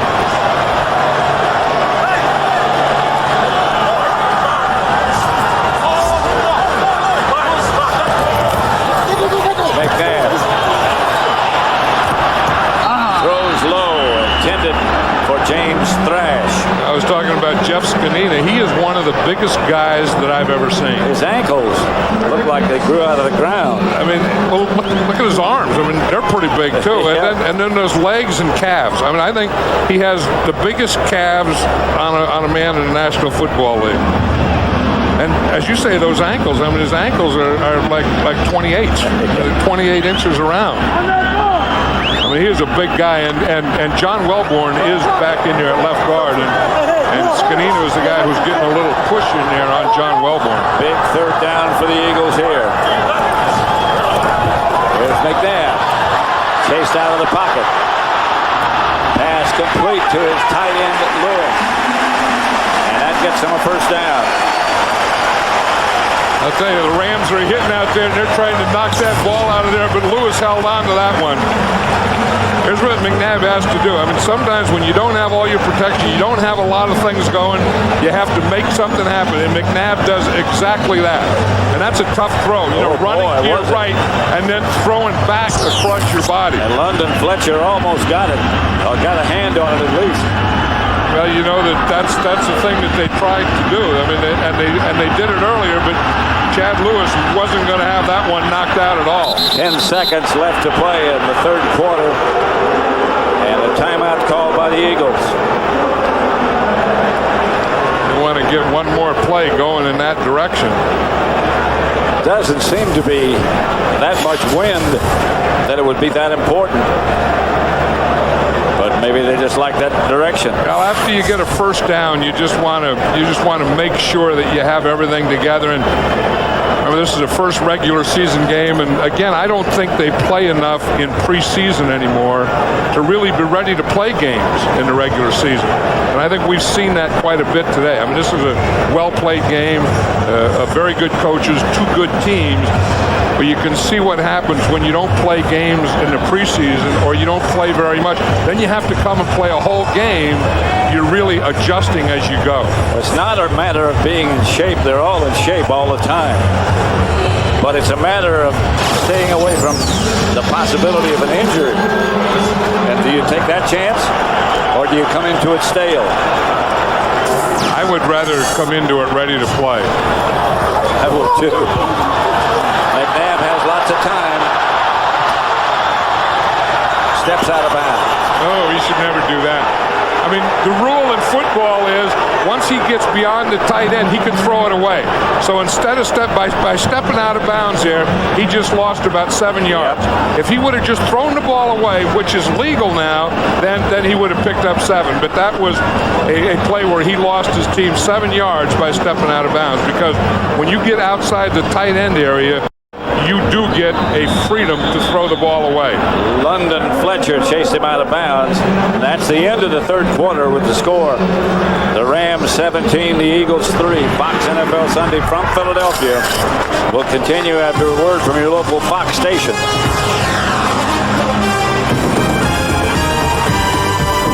Carry that around all year, and you do? I thought I had like 5, 6, 7, 8, 9 pieces, and then all I see is because we should be covering up these ugly things here that we got out there, but opening day is great, and it should be more festive in this. I mean, they have a little bunting, but it's really bad. I mean, to be honest with you, baseball has great bunting. We have bad bunting. That was pretty light bunting we had there for our booth. Well, it was one piece because I had a whole bunch. I don't know where. I think Willie probably used it as a rag to. You carry that with you? There's some NFL bunting. Yeah, that's phony bunting, though. That's not good. I mean, like you ought to have. See what happens is there's too many gaps in it. It ought to be filled with bunting, and there ought to be music and bands and people dancing. And it ought to be flapping in the wind. Yeah, at least. Yeah, and then people in tuxedos and parties and and all that stuff.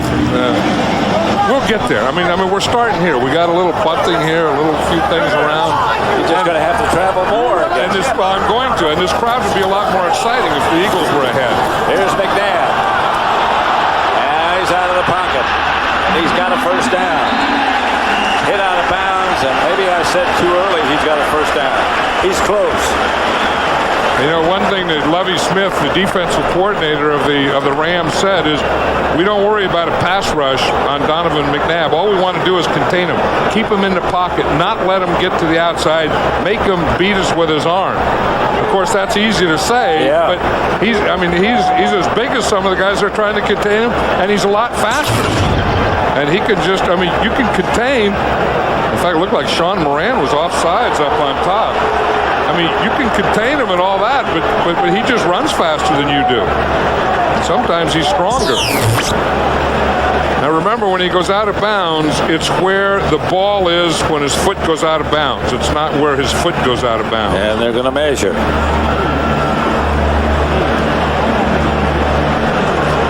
That's not that much. That's 3 lengths and a thing. It's about a good piece of bunting they have left. I think with Donovan McNabb and being as strong as he is, this is probably what Lovie Smith is saying right now. Got to go for it. Huh? Oh yeah, you have to go for it, but I think you have to let Donovan McNabb go for it. As strong as he is and as good as he is, I think just a couple inches. There's going to be a bubble in there. There's going to be a soft spot. The Rams will play some form of short yardage or goal line defense, but in every short yardage or goal line defense, there is a bubble, although it be a little bubble, but there'll be a little bubble or soft spot, and I would think Donovan McNabb would just take the ball and then try and find and hit that soft spot. They have about a foot. Jeff Scanina is anchored right in the middle, and they're not going to move him back much. You have to go to the outside of these two guys. You have to get outside of the two guys in the middle. McNabb. Like that. That's it. He got it. Struggling. Lovie Smith on the far side of the field says he didn't get it, but the officials mark it so that he did. Yeah, he got it. All you have to do, again, is you just have to get that ball over that line. Remember, it's the same thing as going out of bounds or going the goal line. It's where the ball is. You see, right now, the ball is a first down already. You see, he is so big and strong, and his legs are so strong, he's not going to get knocked back. He has it right there. Yep.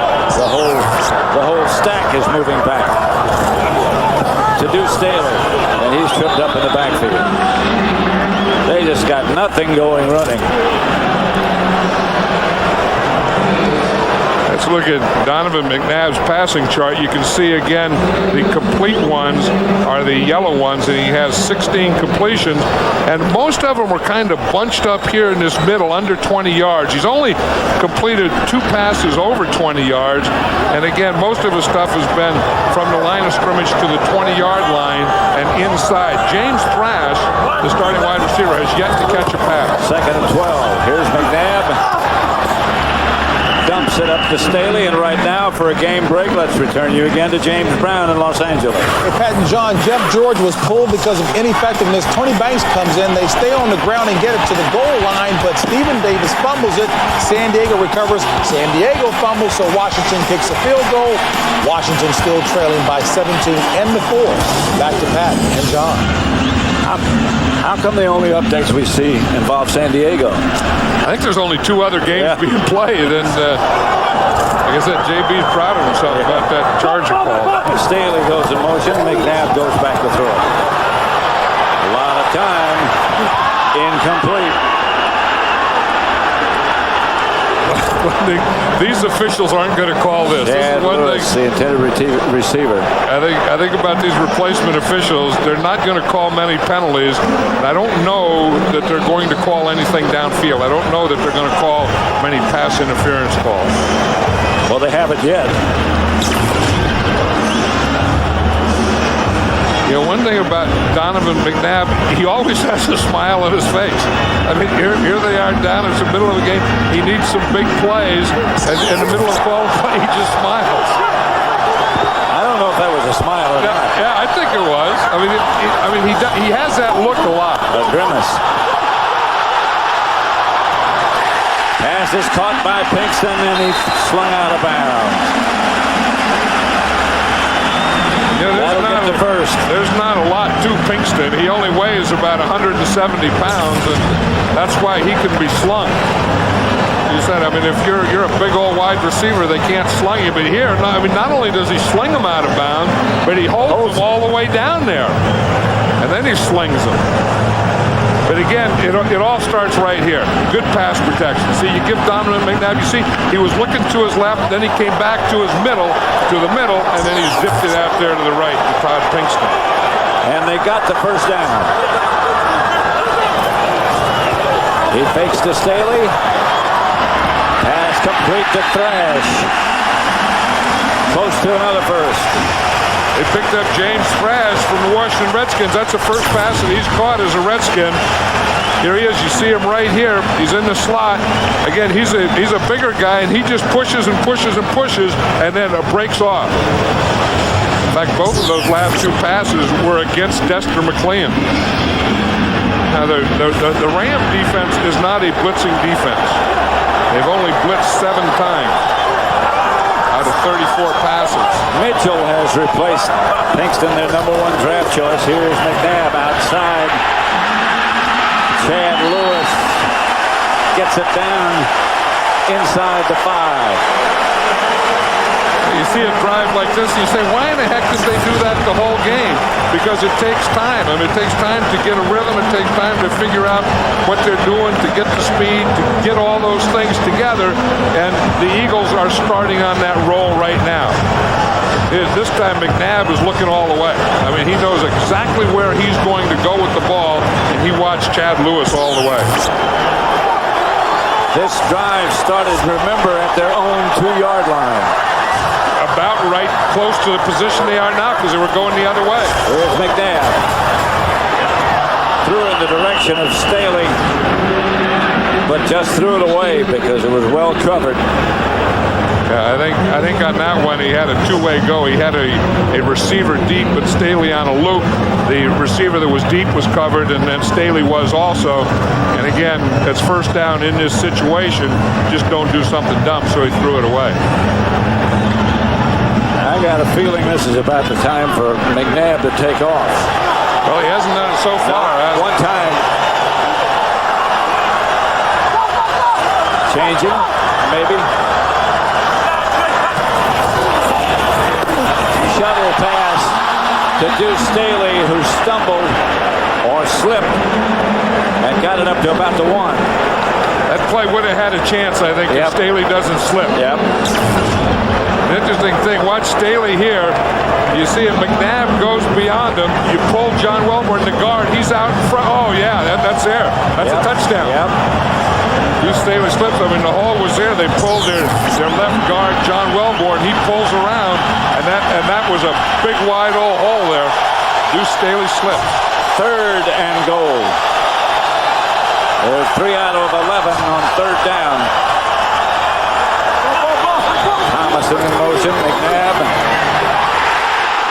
incomplete. Thomason had it and lost it. Bounced out of his hands when he hit the ground. And I think this is a situation you say, do they go for it on 4th down? Oh, yeah. We're in the 4th quarter. They need 2 touchdowns. Oh, he had that ball. Yes, he did. I mean, if he just held on to that another split second, that would have been a touchdown because he would have had control of the ball in the end zone. They're going to take a timeout here, I think, and get this one talked over. This one, they need to get in. This is their second timeout. So both teams, St. Louis and Philadelphia, each have one left. McNabb brings him up.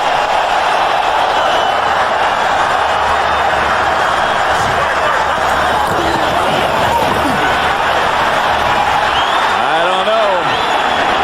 I don't think he broke the plane. The official didn't signal. He's stopping the clock. That means it's not a touchdown. He started waving his arm, so that's going to be the Rams' ball. Some of the Eagles are standing out there like they get another shot. You don't get another shot. Again, he was open quickly. I think he could have thrown it right now. Yep. Been better. See, he's a little late with it, and it's a little behind. See, now, again, That is very close. it's not the foot, it's the ball, and it looks like the ball. I think this should be challenged. I think it is. Andy Reid is out on the field. It is challenged. Yeah, he has to challenge this one. Because remember, it's where the ball is. If the ball breaks the plane, and Andy Reid threw that red flag out there, that means challenge. This is going to be interesting. Cecil Martin had the ball.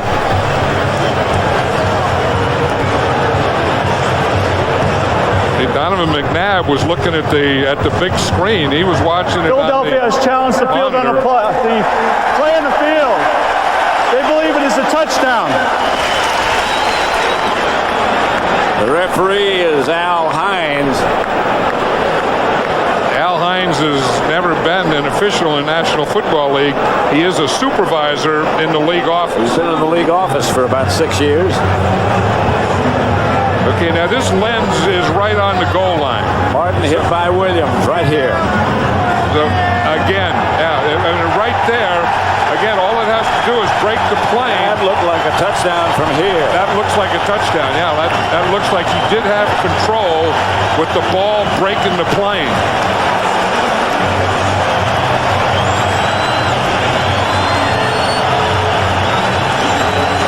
That's the most definitive angle, and that's the problem with it, because remember, it has to be, what's that word?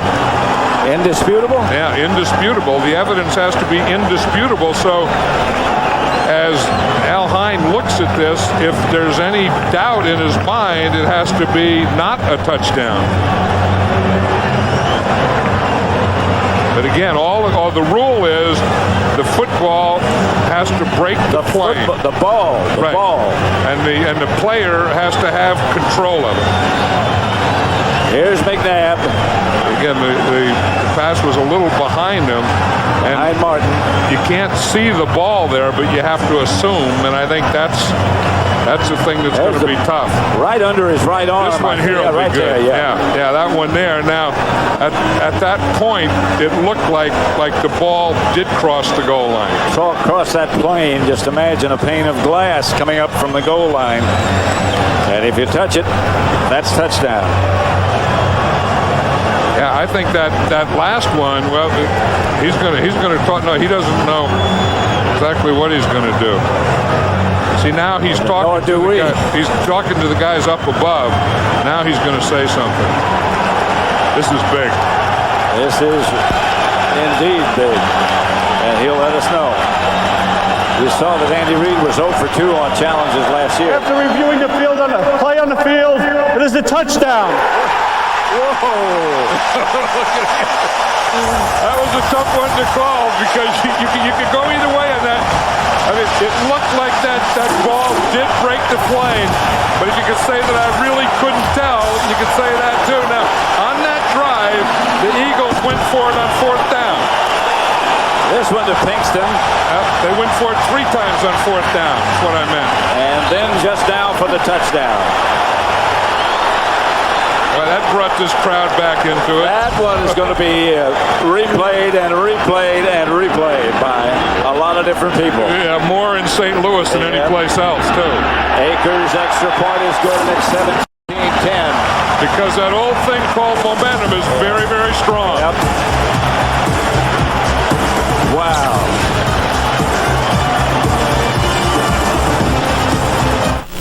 We got a football game here now, don't we?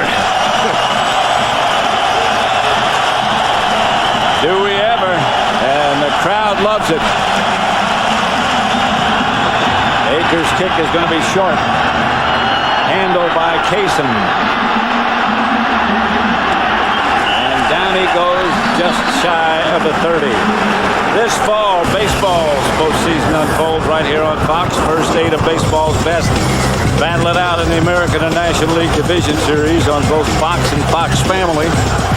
Then follow the drama of the ALCS, the NLCS, all the way to the crowning of the 2001 World Series champion as baseball's postseason airs exclusively right here on the Fox Network. Be a part of history as baseball's postseason comes to Fox beginning October the 2nd.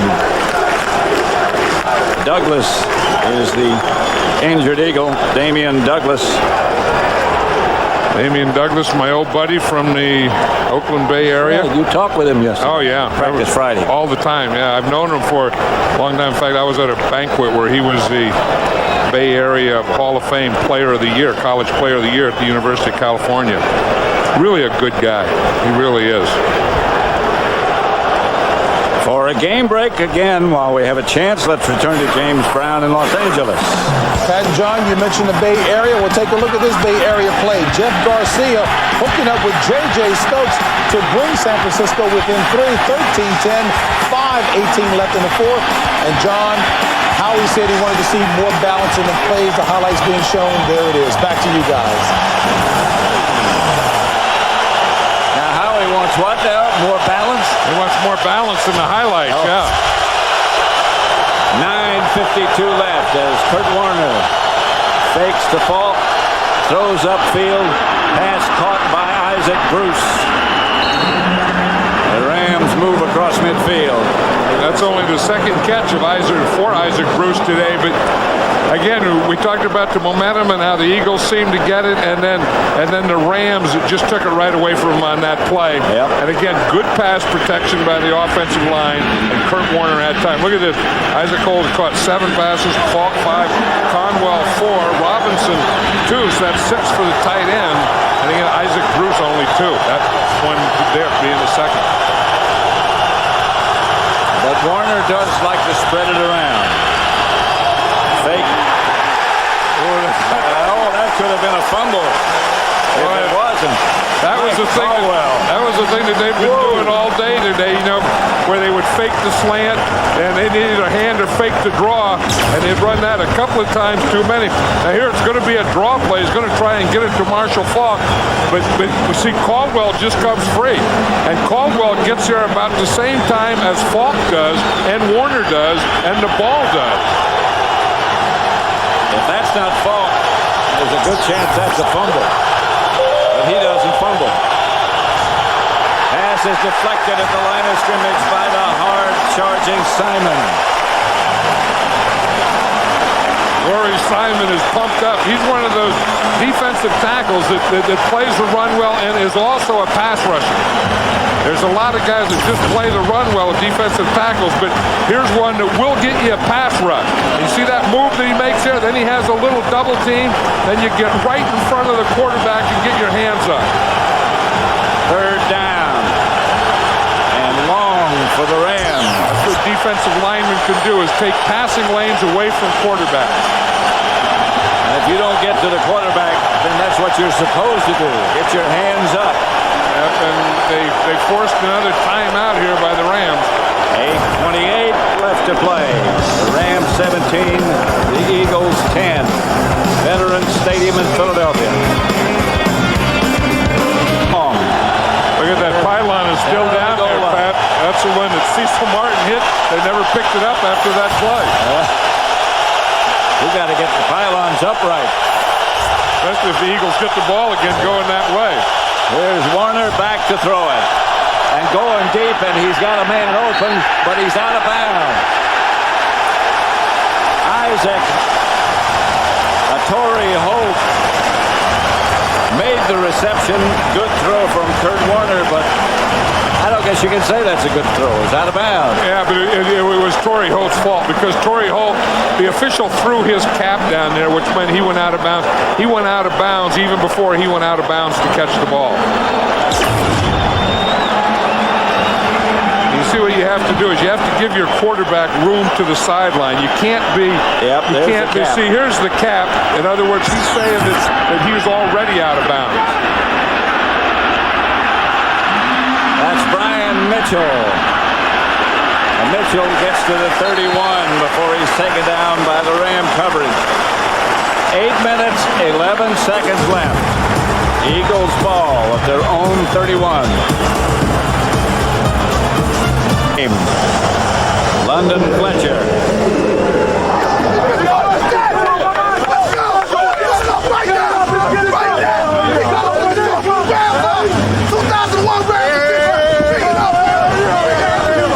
That was before the game, and now is the time that they need it. But he threw his hat down so hard that like 5 pieces came out. It took him like 10 minutes to put his helmet back together after He missed part of the warm-up because of that. Here's McNabb. McNabb gets it to Staley with blockers in front. Staley has an Eagle first down. To the 48. Flag on the play. A penalty down. I'll tell you, he really got a good block out there. I think it was his left guard, John Wellborn. I mean, he timed that thing up perfectly. But this is going to be holding against Philadelphia. Number 85, offensive holding, a 10-yard penalty from the spot of the foul. Nay Brown. First down. Is number 85.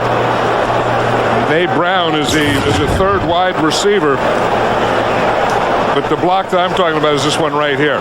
Watch this on London Fletcher. We just saw how excited he was going to be. He wasn't going to be that excited to have that happen to him.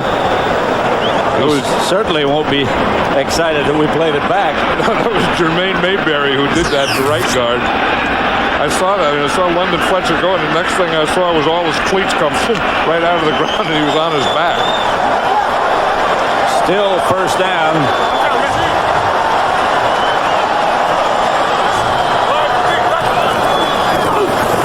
Out to Pinkston. Shakes one tackler. Pinkston close to midfield. Mark Fields and Tim Herring brought him down, but he got an Eagle first. Now they're starting to get to this Ram defense, and as you look, this has been a tough quarter for the last couple of years for the Rams defense.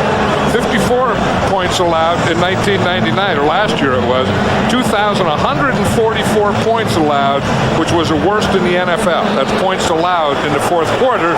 That's why Lovie Smith is here to coach this defense. Clock running less than 7 minutes now. McNabb fakes, stands back in the pocket, has Staley open. Staley for about 8. Yeah, after they got that instant replay, that change when they got that play reversed, you could just feel the momentum change then, couldn't you? You could just feel a little of the wind come out of the Rams and a little of wind go into the Philadelphia Eagles and a whole lot of wind to go back into this crowd in Philadelphia. D.S. Williams having his wrist taped. They need him in the lineup on the field. Second down, 1.5 yards. McNabb. Cecil Martin, the fullback, and there's a flag. Face mask, maybe? It's that area, it's that deep official, and he's usually watching the tight end, so it's usually something that's in the middle. Yeah, against the Rams.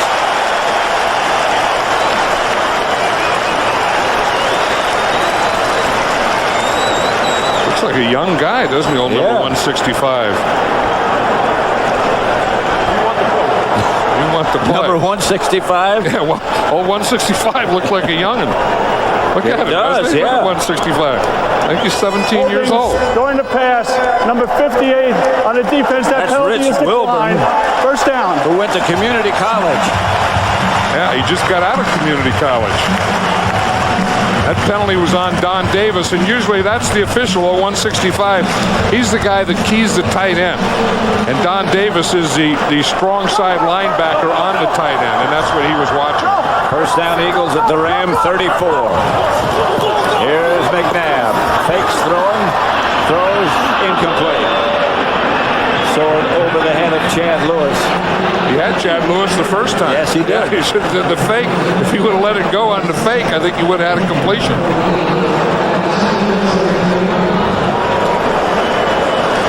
Look at this quarter here. The Rams have had the ball a minute and 50 seconds. The Eagles 7 minutes and 4 seconds.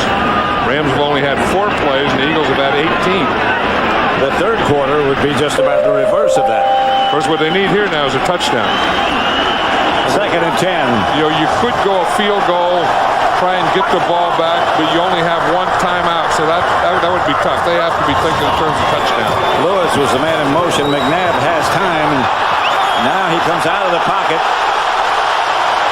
keeps it, and out of bounds.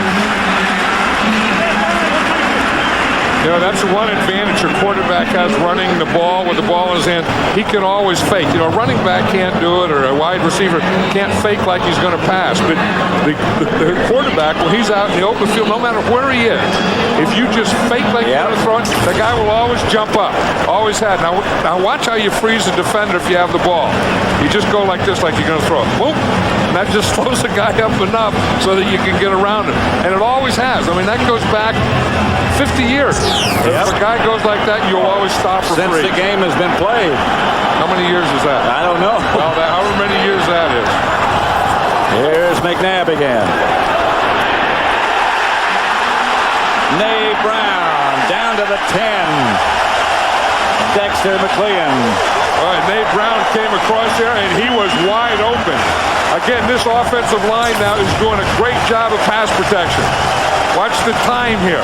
See the time, the good pass protection. They're trying the stunts. Nate Brown comes on across against the zone, and he is wide open. He gets past that one guy, and at this point from now on, there's not anyone within 10 yards of him. He's in the picture by himself now. McLean from behind. At the 10, just outside the 10, they can make a first down without scoring. Andy Reid says Nate Brown has the best hands in the team. Look at this. They got 3 wide receivers out here, 2 here empty, and timeout. And that's their last one. Neither team has a timeout left. 4:45 left to play. That was going to be an interesting formation. That was going to be a quarterback draw. Next week, Fox NFL Sunday begins with America's #1 pregame show as JB, Terry, Howie, and Chris get you ready for kickoff. Then Brett Favre leads the Packers against the Giants, where John and I'll be. Jamal Anderson and the Falcons look to shut down Marshall Faulk in these high-octane Rams in an NFC West showdown or other regional action. Coverage begins at noon Eastern, 9 a.m. Pacific on Fox.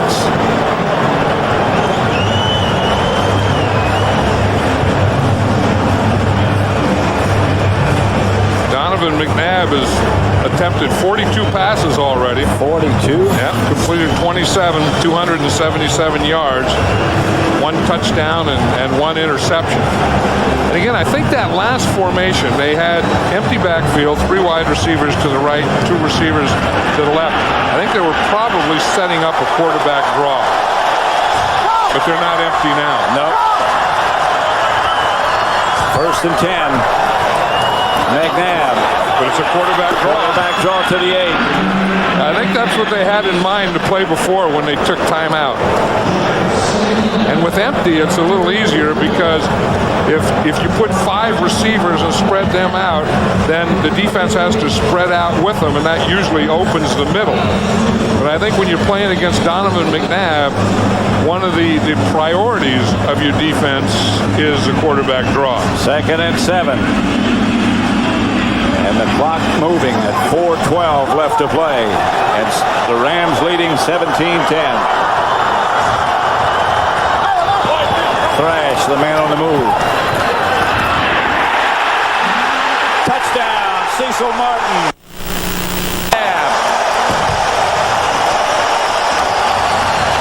Cecil Martin, my guy, 2 touchdowns. 2 today.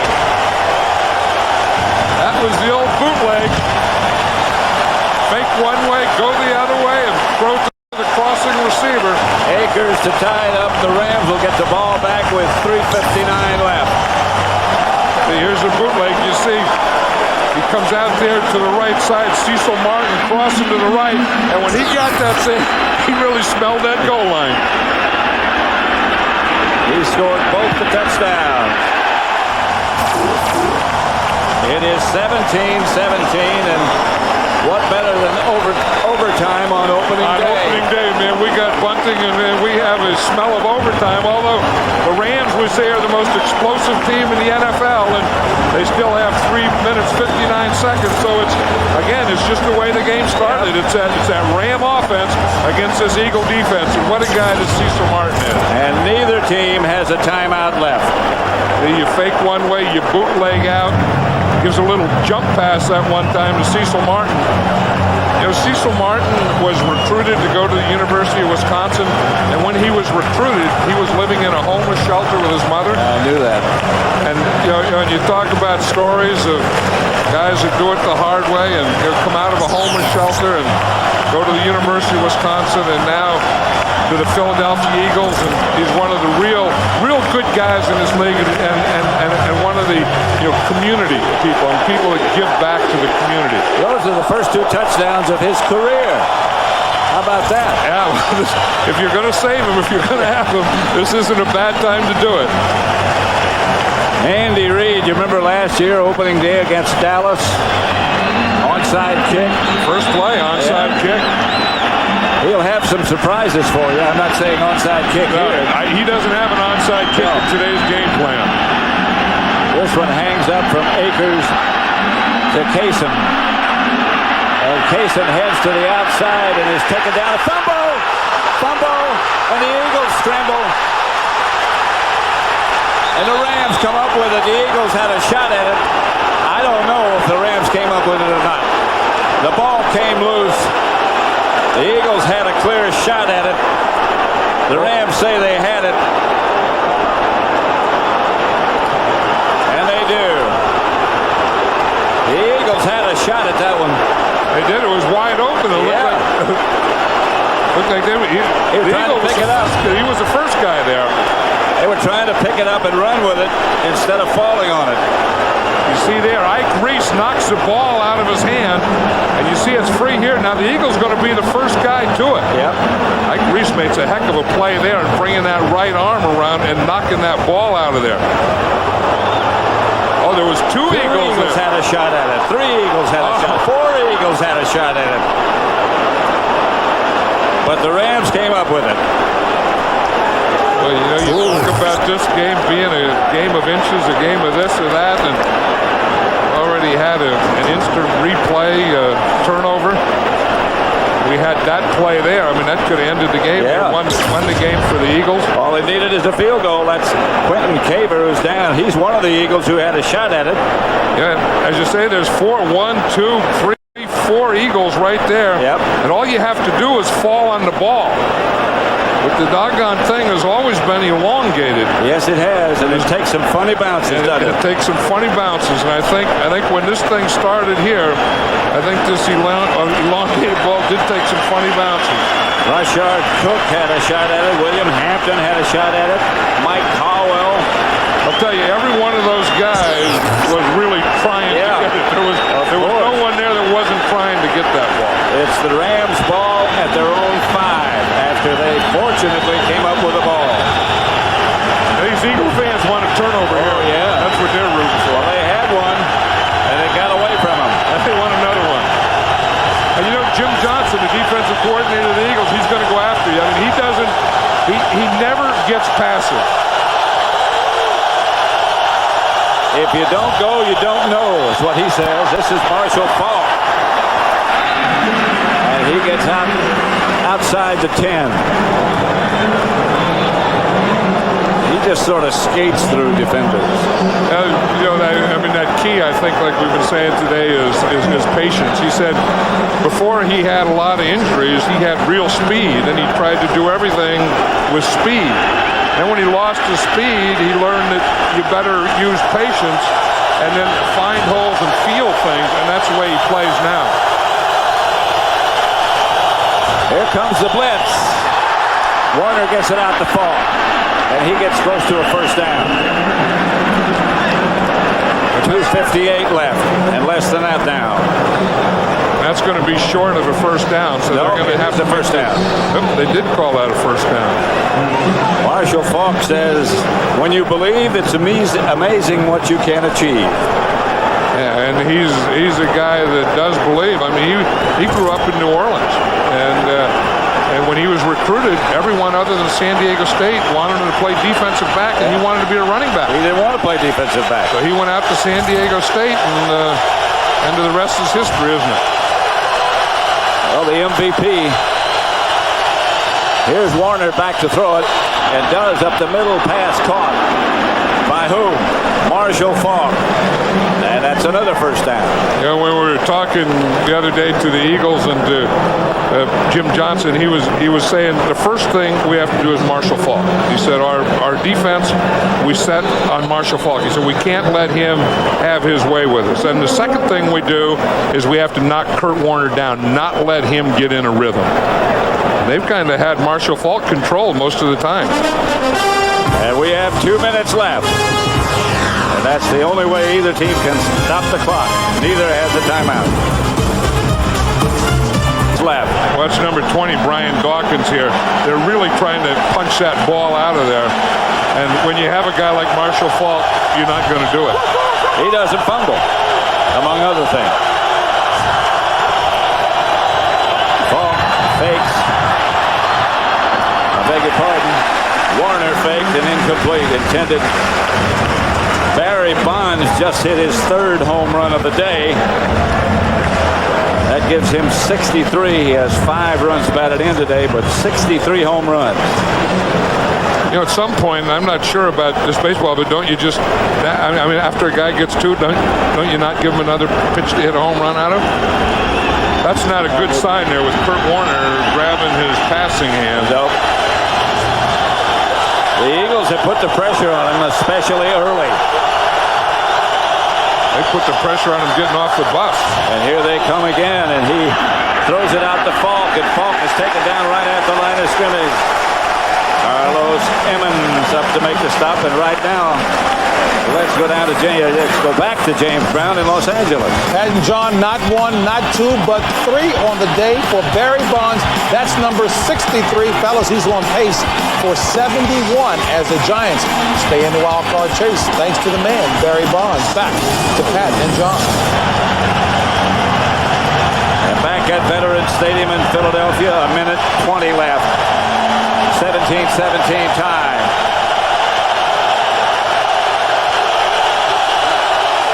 Third and long.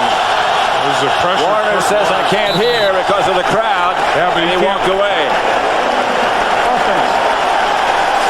Illegal timeout? Is that what he's saying? I don't know. They can't take a timeout. They have no timeouts left. They're walking off the 5. You can't do that.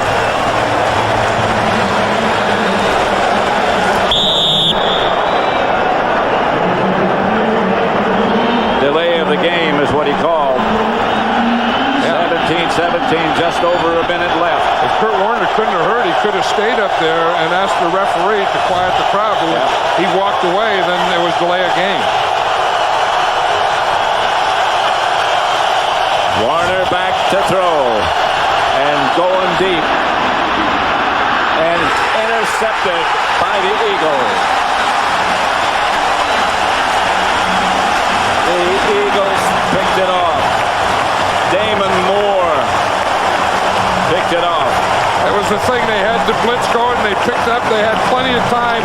Strong safety. Damon Moore comes back and makes a heck of a play. If they come on a blitz and they get the protection, he has time to wait to throw deep, and he throws it. Actually, it looked like it kind of wobbled out a little. Damon Moore is coming from from the inside. Again, he's not a corner. He's a safety. The inside of the guy going over there in a double cover, and he gets a heck of a jump on the ball and gets over there and intercepts it. But that's about as good as a punt for the Rams. They were third and really long.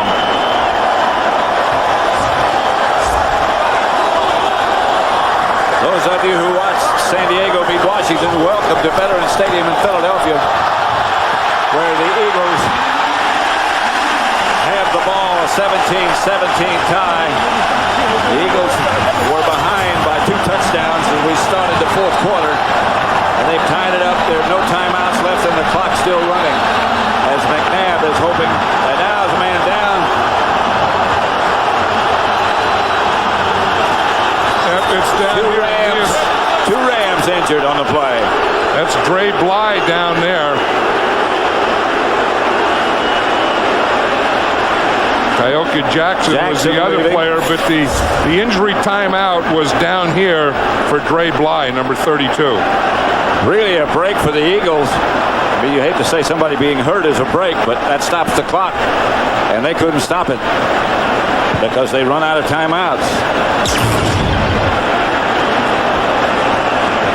We'll see. Here's Dre Bly right here covering, and you just see that's a turf injury right there. Yep. I mean, that's one of the things where your foot gets caught, and the only thing that can give is a joint. That's exactly what happened. No contact. Have to do something about these surfaces in football. Well, when they move to the new stadium, maybe it just jarred him, but he's got to leave for a play.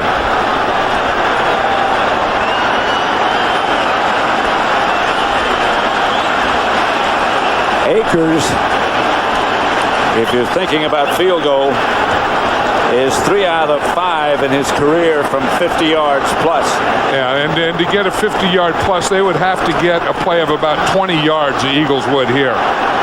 Or to get to that position. He hit a 50-yarder today, earlier. Along with that 4th charge timeout, there's a 10-second runoff, which is declined by Philadelphia.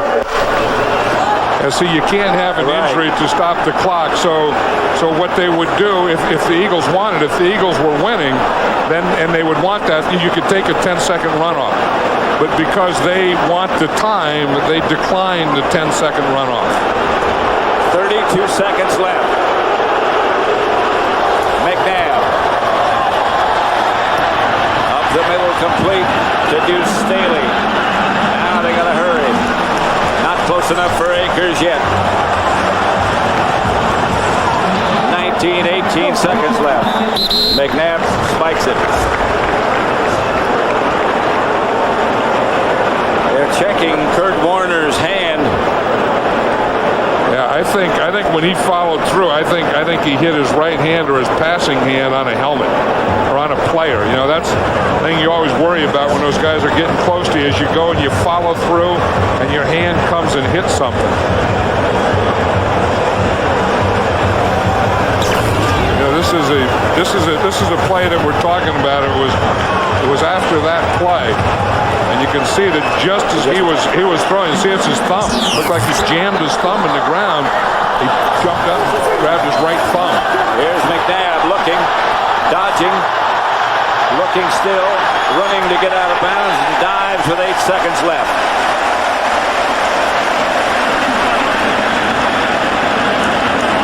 Seven seconds as Donovan McNabb stopped the clock. And there's no way that they can kick a field goal from here, even though they do have a first down. They got the first, but it would be what?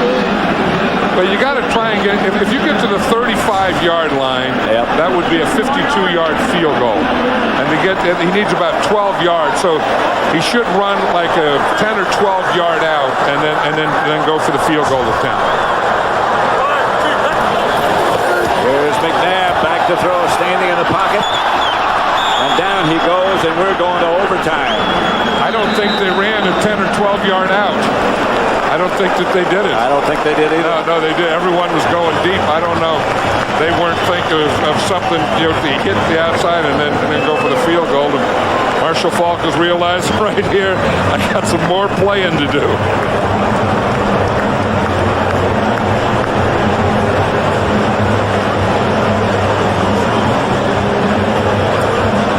Welcome to those of you who watched the 49ers come from behind to beat Atlanta 16-13. Welcome to Veterans Stadium in Philadelphia, where we are just about to start into overtime with the score tied at 17.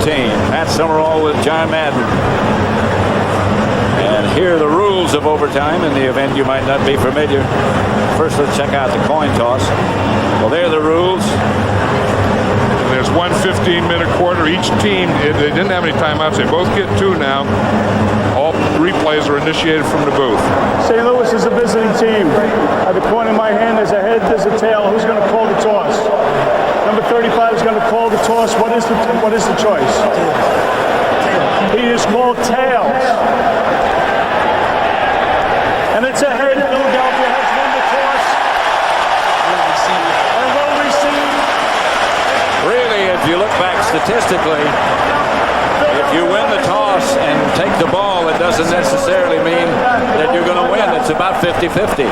Right here, so both teams had a possession in 218 of 301 games. So the team that gets the ball doesn't always score. That's the thing a lot of people think. 17-17 tie. Super Bowl contenders, certainly. I don't know if they played in that fashion or not, but... Well, we knew when we saw this game, the St. Louis Rams at the Philadelphia Eagles, you knew this was going to be a real football game. Brian Mitchell and the rookie Carl Buckhalter.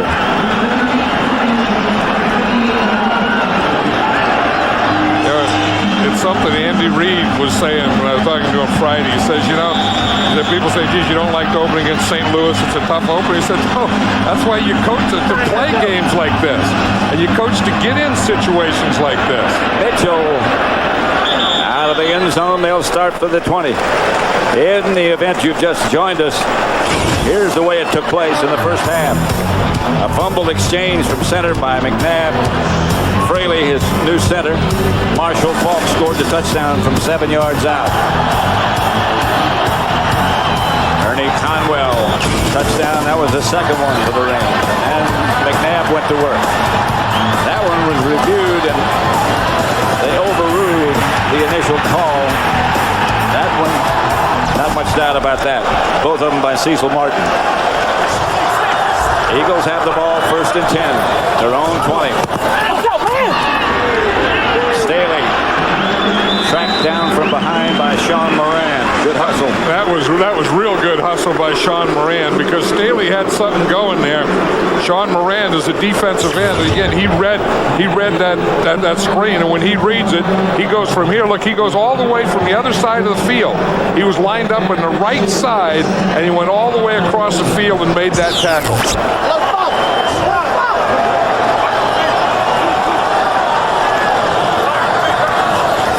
Here's McNabb. Dumps it. That's Cecil Martin. 1st down, Philadelphia. Number 52 is Tommy Polley. He's in there now for Don Davis. He's the rookie another one of the Rams' new players, rookie draft choices. They really liked him in preseason this year. Rookie from Florida State.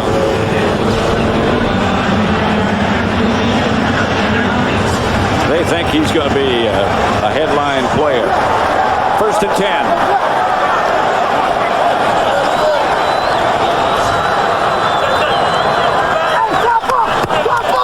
Like McNabb might be changing.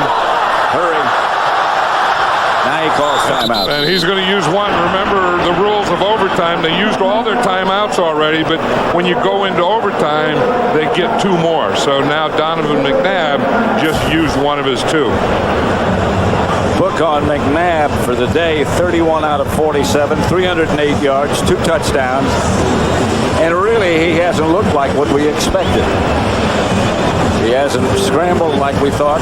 No, and but he really did in the second half. He made a lot of things happen, and he had to overcome those 3 turnovers. I mean, that first half for the Eagles offensively was a disaster because not only did they have 3 turnovers, but 2 of those turnovers the Rams turned into touchdowns.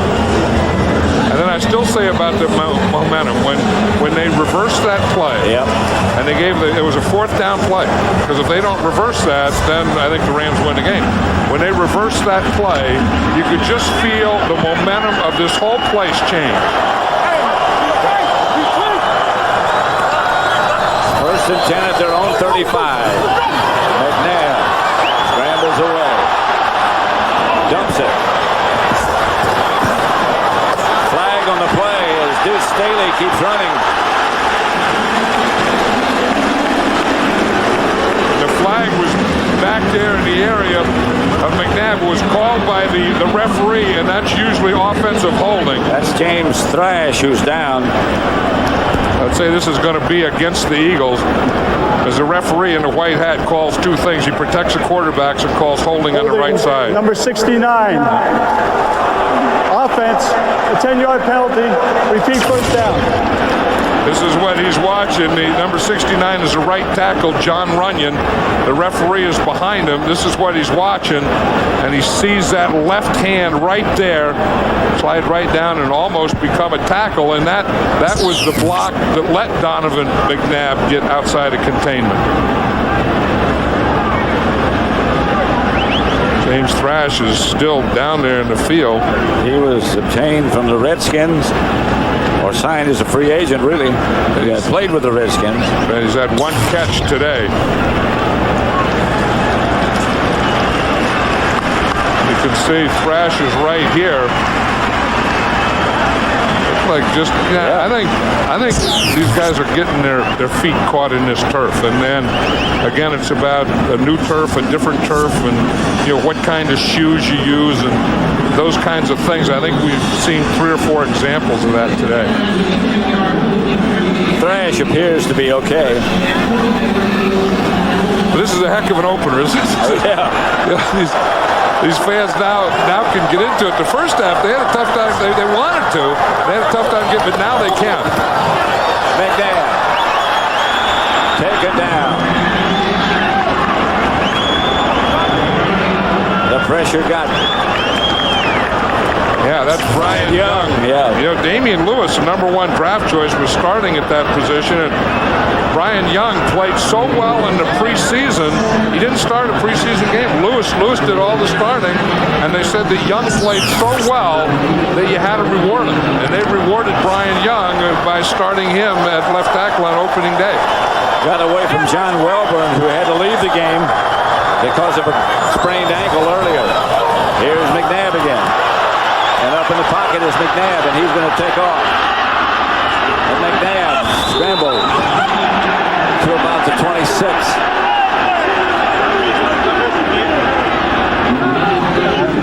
You can tell that these players are really getting tired. And this is again, they play in preseason. They play a quarter here, a quarter there, no more than a half. And then you get that first game. It's kind of warm. You play in 4 quarters, and then you go into overtime.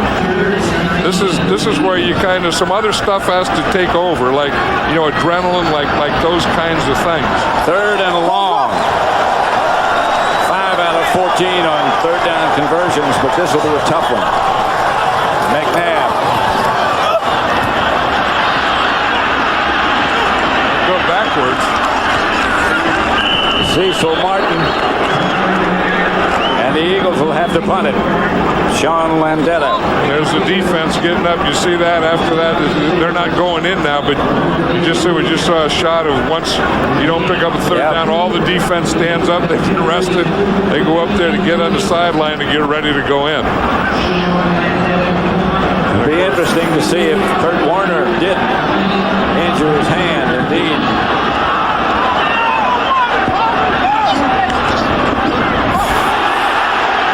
Now this ball was touched by the offense, so Az Hakim picked it up, and he could have run with it. And he did try to. I don't know that that's not an illegal bat. Hey, I don't know. It looked like it was. Speaking of 24, this fall Fox presents Kiefer Sutherland in a groundbreaking new series called 24. The critics love it. In fact, the New York Times calls 24 the most anticipated new show of the season, 24. The clock starts ticking Tuesdays this fall on Fox. Speaking of 24,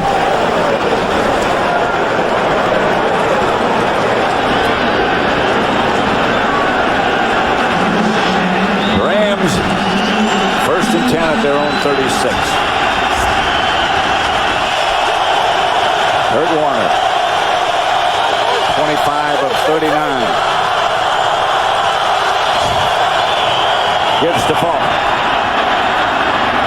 Marshall Falk hits his way for about 8. Stopped by Damon Moore. Yeah, this is a time that you put the ball in your hands of your players. I mean, Marshall Falk is the MVP of the National Football League for a reason, because he wins games. And so when you get in these situations, you want Marshall Falk to have the ball. You want Kurt Warner to get it. I mean, you want him to throw the ball, to Holt, and you want him to throw the ball to Isaac Bruce. I mean, that's what's all about. That's why your best players are paid all this money to make plays in these types of situations. Falk is the deep back. Warner to throw. Has his tight end Ernie Conwell, and Conwell gets a Ram first down. They only need, another 12 yards? Yeah, you say that about all those big money guys. Yeah. He gets the old tight end Ernie Conwell. Yep. Jeff Wilkins, career long of 57 yards. I remember when we did the preseason game this year with the Rams, Mike Martz told us at that time that he's going to include his tight end more in their passing offense than they have. And I thought at the time, how are you going to do that? You only have one ball. You have Torrey Holt, and you have Isaac Bruce, and Oz Hakeem, and Ricky Prohl, and Marshall Falk. Here's Warner. Up the middle. Pass caught. Isaac Bruce gets him in range.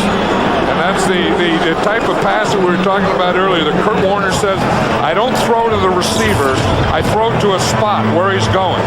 And you can see here, Isaac Bruce is going to run it in, and he doesn't throw it to him.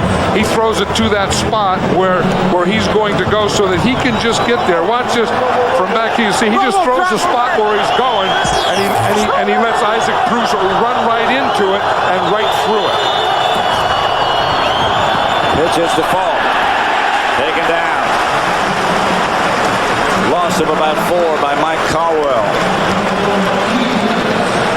I think the more you look at this thing, and not making excuses for anyone, but we saw Marshall Falk slip there earlier. We saw Deuce Staley. I think that after the game, there's still going to be some complaints about this field I think so too. And what shoes they should have worn, and those kinds of things. Remember the play to Deuce Staley? Yeah, there would have been a touchdown. Yeah. And then we've had some injuries that were non-contact injuries and those kinds of things. Today's game is being produced by Bob Stenner and directed by Sandy Grossman. The associate director is Mike Roig. Broadcast associates are Charles McDonald and Kerry Kloster. Technical producer is Bob Muller. Pre-game show is produced by Scott Ackerson, directed by Bob Levy. The senior producer is Bill Brown. The executive producers of Fox Sports are Ed Gorin and David Hill. While we're giving credits, could I give him credit? Sure. I'd like to give credit to Noel Madden, my son. Congratulations. Yeah, my son Mike Madden's wife Noel delivered a baby, Jack Madden, on Friday afternoon. And the delivery, the first thing Noel said is, football players are wimps. May I add my congratulations. Thank you. The blitz is coming. A flag on the play. Another flag. Flags all over the place. Prior to the snap, false start, number 45, offense.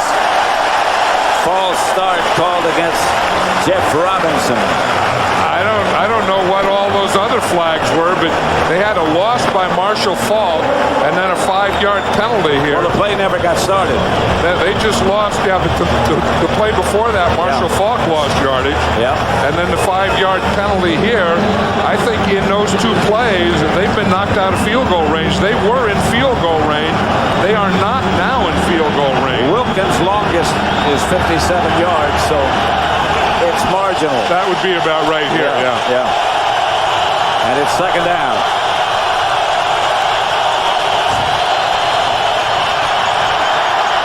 Warner, the pass is caught. Oh, he got it back right there. Isaac Bruce made the catch, the tough catch, too.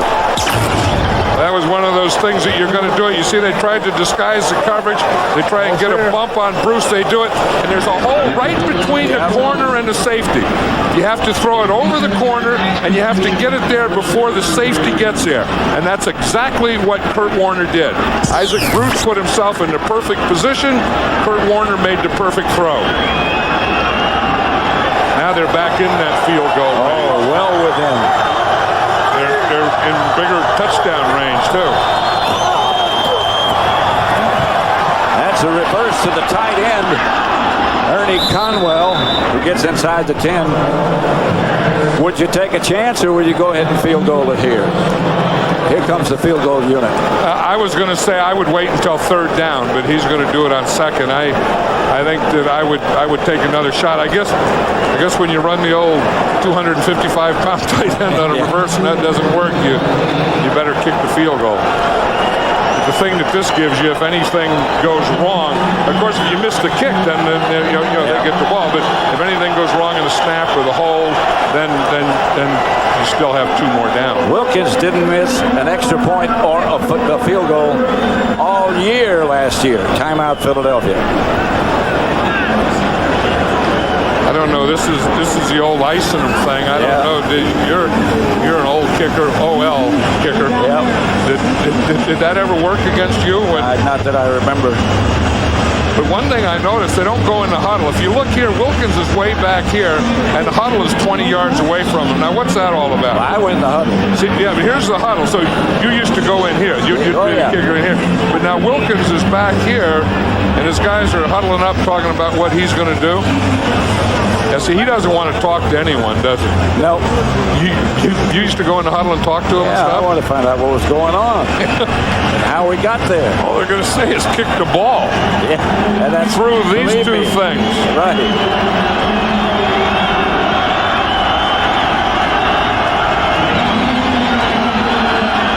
Wilkins from 25 yards. The Rams win it in overtime. 25-yard field goal by Jeff Wilkins, 20-17. I'll tell you, for an opening day game, this was a great game, and both teams gave everything they had. I mean, there's a lot of empty tanks that are walking off this field right now. And just think about how many tanks they've got to be filled and how many times they've got to be filled before the rest of this season is over. I mean, you think that you have an opener like this, and you're the Rams, and you have to come in here, and you know this is a tough place to play. I mean, playing in this stadium is tough. Playing against this Eagle team is tough.